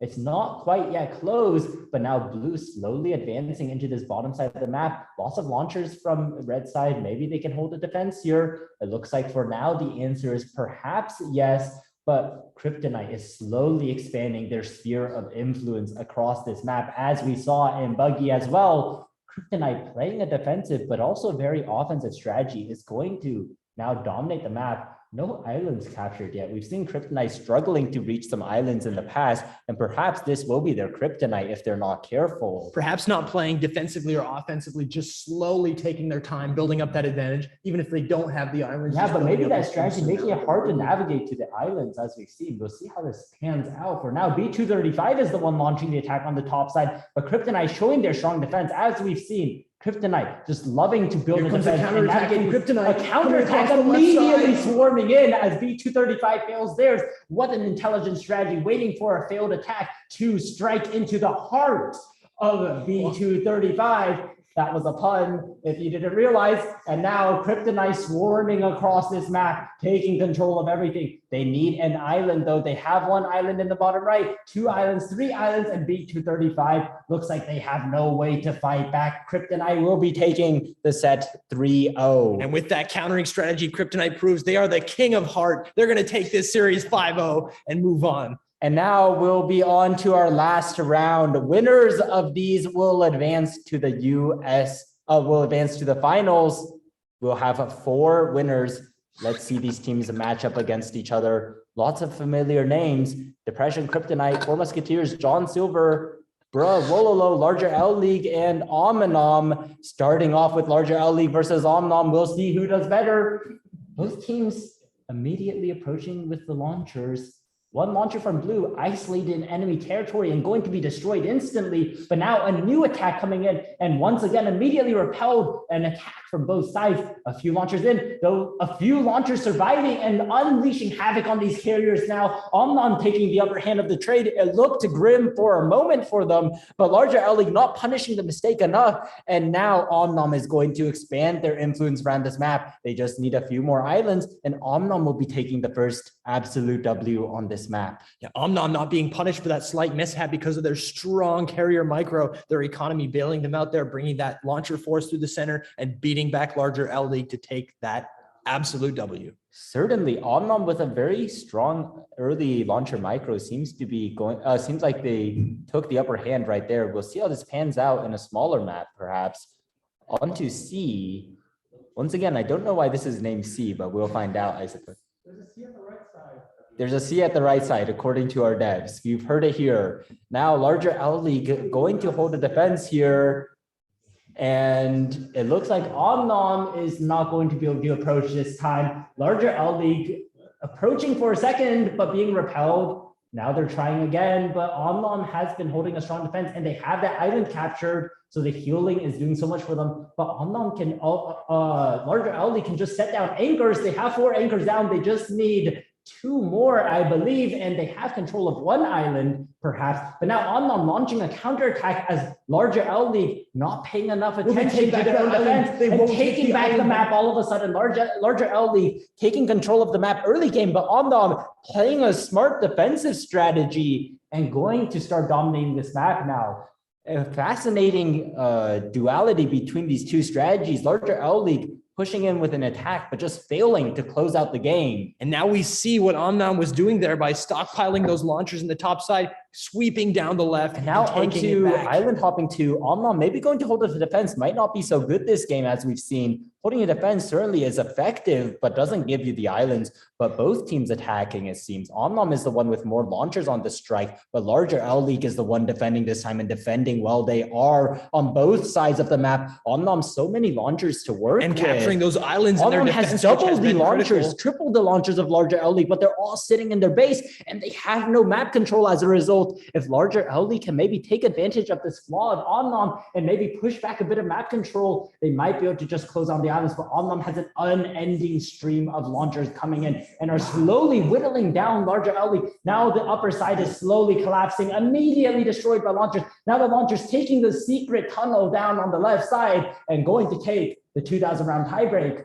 Omnom winning 3-0 and advancing to become a finalist. Larger L League with an incredible performance this tournament, but losing the last game. Both teams incredible. Now Bruh versus Wololo. 2 more incredible teams. Here we go. Wololo, says the audience. Here we go. The mic doesn't pick that up. W. Both teams moving in on the top side now, moving down. No skirmishes yet. And now it looks like Wololo gets the upper hand for a second, but they're approaching a little too much, and those launchers destroyed from across the wall. We've seen Bruh doing this over and over, just holding such a strong strategy over the clouds. Wololo now streaming in a steady stream of launchers, dismantling Bruh's defenses. And Wololo Wololo's- passing beautifully through that center, those carriers churning out mana, and now there was just no stopping that consistent really- stream of reinforcements from Wololo. It's Just really interesting unstoppable. to see Wololo's offensive strategy in comparison to a lot of the other teams. Wololo seeming to favor just a constant stream of launchers onto the enemy. Other teams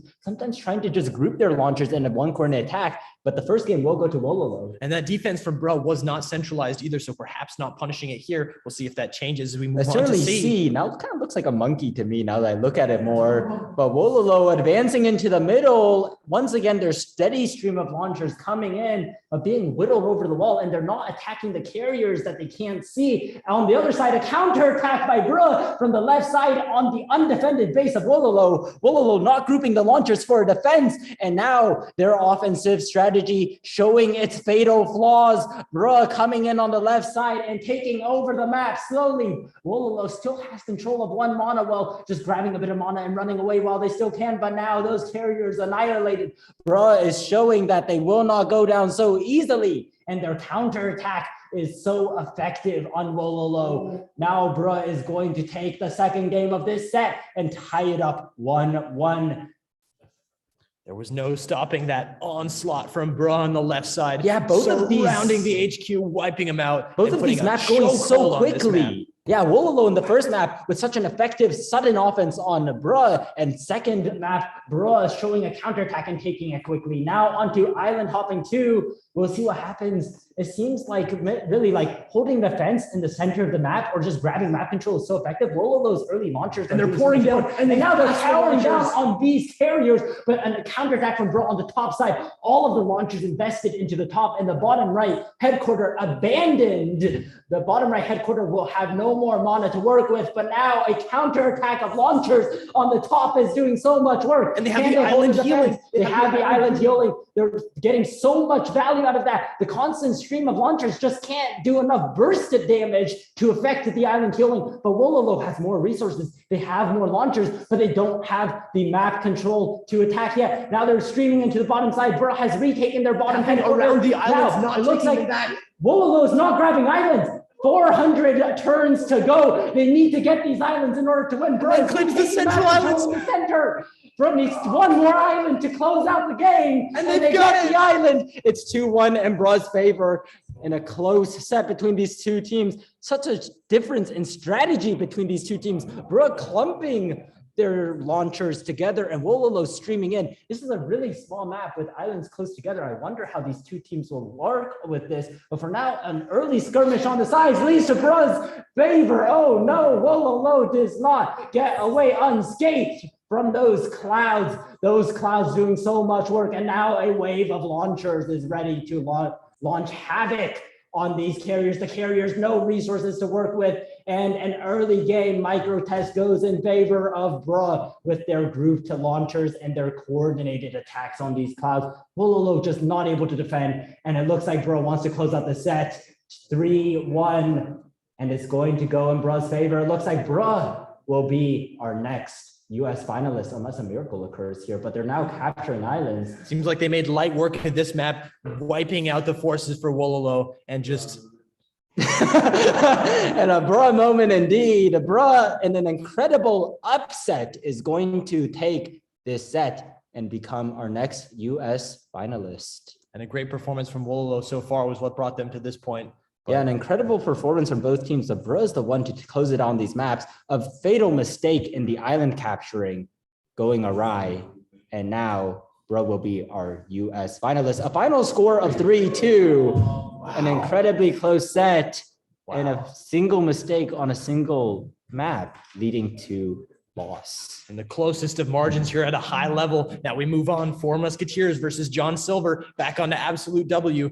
Will And we lose two our matches voices in left. this broadcast? We will lose our voices in this broadcast. 2 matches left of the US qualifiers. The next 2 matches will decide our final 2 qualifiers, but John Silver is the one leading the spearhead into the top. 4 Musketeers, once again, the first seed coming into this tournament is holding the defense. John Silver failing to attack and losing so much map control in the bottom as a result. That is not an absolute W. John Silver, 4 Musketeers now grabbing control of these islands and is going to slowly expand their influence across this map, taking out the carriers. John Silver with an early attack, but just not pushing enough. And the headquarter positioning there, really doing so much work. Not enough to attack first. You have to attack smartly here in these final rounds where everyone is at the top of their game, and 4 Musketeers being better all around and winning that first map, going up 1-0. And now on to C. Both of these teams have encountered this map before. John Silver pushing the offense first on the left side, but a counterattack on the right side for the 4 Musketeers onto the defenseless carriers. There's one launcher there just left to defend, and it does so much work over the wall. But now another attack on the left side, 4 Musketeers cascading, one side, right side, left side, and Units now about a even. fight in the left side of the map. Who will get the upper hand in this fight? It seems like now a counterattack on the right side by John Silver. John Silver showing their fangs on the right side of the map, but now a back and forth on both sides of these maps. They're trading the maps over and over, but now John Silver is the one to take out both sides of the map first, but a counterattack once again, a failed attack on the left side leads to a fatal mistake. Perhaps now all of the left side launchers grouped around this left headquarter hoping to defend, but John Silver has so many more resources to work with. They're holding on to 1,700 mana, and they have 10 less launchers. They have the map control, they have the resources, but they have fewer robots. 4 Musketeers still has the chance to turn this around if they can just launch an attack. Will John Silver And now climb they're those launching islands an on the attack. top John side? Silver, they're sitting on so much mana, but they're not using it. There's no islands for blue. Now red has the healing in the center on the left side as we approach And these they're final tied in rounds. robots. They're tied in robots, but John Silver has more mana. Now they're turning that mana into robots, but the islands are now captured by 4 Musketeers. If they can just get 2 more on the right side, maybe they can. Looks All like of they those might have it robots on on the the right are tiebreak. just carriers. So there's really nothing stopping 4 Musketeers from getting those islands, but John Silver still has so much mana that they're sitting on. And 4 Musketeers is going to win on the island Yeah, an tiebreak. incredibly close match, and both teams really with the tools to close it out there. Back and forth action on the left side onto Island And Four hopping 2 we Musketeers, if they go. can win this map, they will just win the set. John Silver needs to take this map. John in Silver, order to early stay aggression in. on the bottom left side. Will they bring the But it's a anchors failed with attack them? on the top side. The Four Musketeers now streaming in with their own counter attack, but the attack still occurring on the bottom side. And John Silver holding the defense on the top. They don't have the island Four capture. So Musketeers there's taking launchers. the islands with them as they push back, Certainly, pushing back on and the bottom and top The side. lack of islands being punishing, and now just 2 more islands needed for Four Musketeers. If John Silver captured that islands, their defense would be so much stronger. They could heal up the launchers. But now just 1 more island needed for Four Musketeers. If they can break into either side of the map, they will just win. But John Silver has so many launchers holding the defense, and Four Musketeers is getting stuck on themselves. But the bottom island is slowly whittling away. Those are carriers. Those are not launchers, and Four Musketeers will win on the tiebreak. And they're going to win 3-0. 5-0 in the match. And what a convincing victory from them. And what a strong performance from both teams. Congratulations for the Four Musketeers on becoming our second to last US qualifier. And now we'll see if we can find the kryptonite of depression, or if depression will be the kryptonite of kryptonite. A tongue twister, but we'll see who takes the advantage here on Absolute W, skirmishing on the top side and initial And advantage. now on the for bottom Red. side, it looks like depression is the one exploring the map with the launchers. And now they hold a strong defense over that And wall. they- And the 2 launchers launching temporary havoc. If they had moved to the left, they could have taken out those carriers, but they got traded away by But the now launchers of a Kryptonite. flank on the bottom side is going to collapse on these middle walls. Depression has a strong defense here, though. Did that overextension from Depression hurt them? And now They're gonna look trade at over those the wall. blue launchers just walking into their deaths. Depression is just hiding over the wall and zapping that one tile of cloud. One And any tile. kryptonite that goes through is destroyed. But kryptonite has so much resource And they've gone to advantage. backside. And They now snuck under a the massive counterattack on the launchers. left side defeats all of the robots of Depression. Depression holding the strong defense. And now a wave of launchers launching havoc perhaps, but a strong defense as launchers come back to defend their home. Kryptonite is going to take this map. It seems Depression was able to hold such a strong defense there, but losing out on the map control as they refuse to budge forwards. And Kryptonite is just winning in the resource department. And Depression wasn't able to turn that journey into the bottom right of the map into any meaningful advantage. And Kryptonite, despite marching 1 by 1 into that singular tile of cloud, is able to win this map and go up 1-0 here as we move into Certainly, C. and now on to C. We'll see how these teams do. Get it? Anyways. We'll see if they've learned their ABCs of this map as Oh, they move wow. into the center. Kryptonite taking a lead in that top right side. Will they adventure? Seems But like those they're robots in hesitant the to middle cross the current. now striking Kryptonite, holding the defense, and Depression attacking on the right side. But they have an attack on both sides coming in on them. But now a counterattack coming through the middle. Kryptonite holding this defense once again. We've seen this happen once before. Will it have a different outcome? And now it looks like those launchers running into a pincer maneuver from Kryptonite and just being destroyed by the defense. But on the meanwhile, Kryptonite can't get to that well. No anchors on the board. No anchors on the board. And it looks like Kryptonite is the one with more launchers now and more resources if they can push forwards, but they can't see the enemy headquarters quite yet. And now we'll see how this occurs. Now Depression launching another attack, but not able to break through. These attacks just not clustered enough to do any damage to Kryptonite when Kryptonite has the resource and robot advantage. Kryptonite has quadrupled the robots of Depression. But Depression has 2 islands. I don't see any captured yet for Kryptonite. Yeah, and Kryptonite, famous for not capturing their islands, might prove fatal, but they now wipe removing out those the bottom islands. side, and it doesn't cost them here on C. And they have more mana. They're sitting on, both teams sitting on so much mana, actually. And the Kryptonite will take the second map. And if they can win this next one, it will be a swift 3-0 for We move on to Kryptonite. island hopping 2. This one has been And nothing but perhaps this short will be of fatal back for and forth Depression if action. Depression fails attacks like we've seen in the previous 2 maps. But Kryptonite holding a defense once again. Both teams now, an interesting strategy. Kryptonite, launching a stream of robots, but these robots instead choosing to defend. But in the meanwhile, both teams have built up such formidable defenses. Kryptonite now sees that the top headquarters is weak and are sending robots to strike, but the islands are captured. Perhaps Depression can hold on, but no, it looks like Kryptonite has taken over the top islands, but their carriers are not removing those anchors. Might be a fatal flaw. We're approaching round 2000 and Kryptonite only has a few islands. They didn't get rid of the islands that they had control of, and that will be their fatal mistake. Depression will be taking the 3rd game and moving it on to a game 4. Kryptonite really had the chance there, but their Kryptonite not taking islands just proving Light to work, be fatal instant here. attacks over the clouds. And now in the center, Kryptonite as we saw immediately before. attacking, but this time Depression is holding the defense. And now it looks like Kryptonite can advance slightly over in the center, but both teams just trading. It's hard to see who's And gaining an depression with a advantage. temporary mana advantage, but now it's balanced out immediately. Kryptonite got the upper hand of a fight quickly. Kryptonite has more robots, but now back and forth, back and forth. Kryptonite more mana, and now just dominating the map. And it seems like Kryptonite will be closing out the set 1-3 and closing out the final game of our US qualifiers. If they can maybe get an island, we'll find out soon. Kryptonite now looking to maybe capture some islands. We're approaching round 1300. It's getting a little dicey, but Depression just immediately wasting their mana into a fruitless effort. Will not win the mana tiebreaker anyways, it seems. Kryptonite holding on just to going about close out the set. 3,000 mana regardless. Kryptonite, it seemed even there at the start, but eventually they just burst through and took And over this. congratulations to Kryptonite for being our final finalist for this year.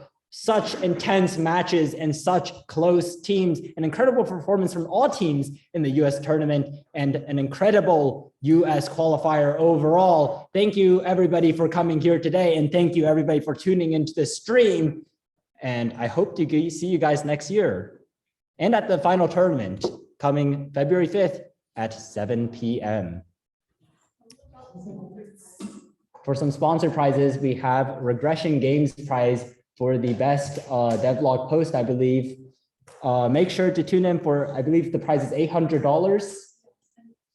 can also submit your strategy reports. The prize is $800. Yes, and Argus Labs prize for the best strategy report, the prize $800. Take a look at those if you're interested in competing. But besides that, thank you everybody for coming today. And what a wonderful US qualifiers. I had a great time casting, and hopefully all the teams had a great time competing. And our voices survived the broadcast. Thank you, everybody. Did we now? All right.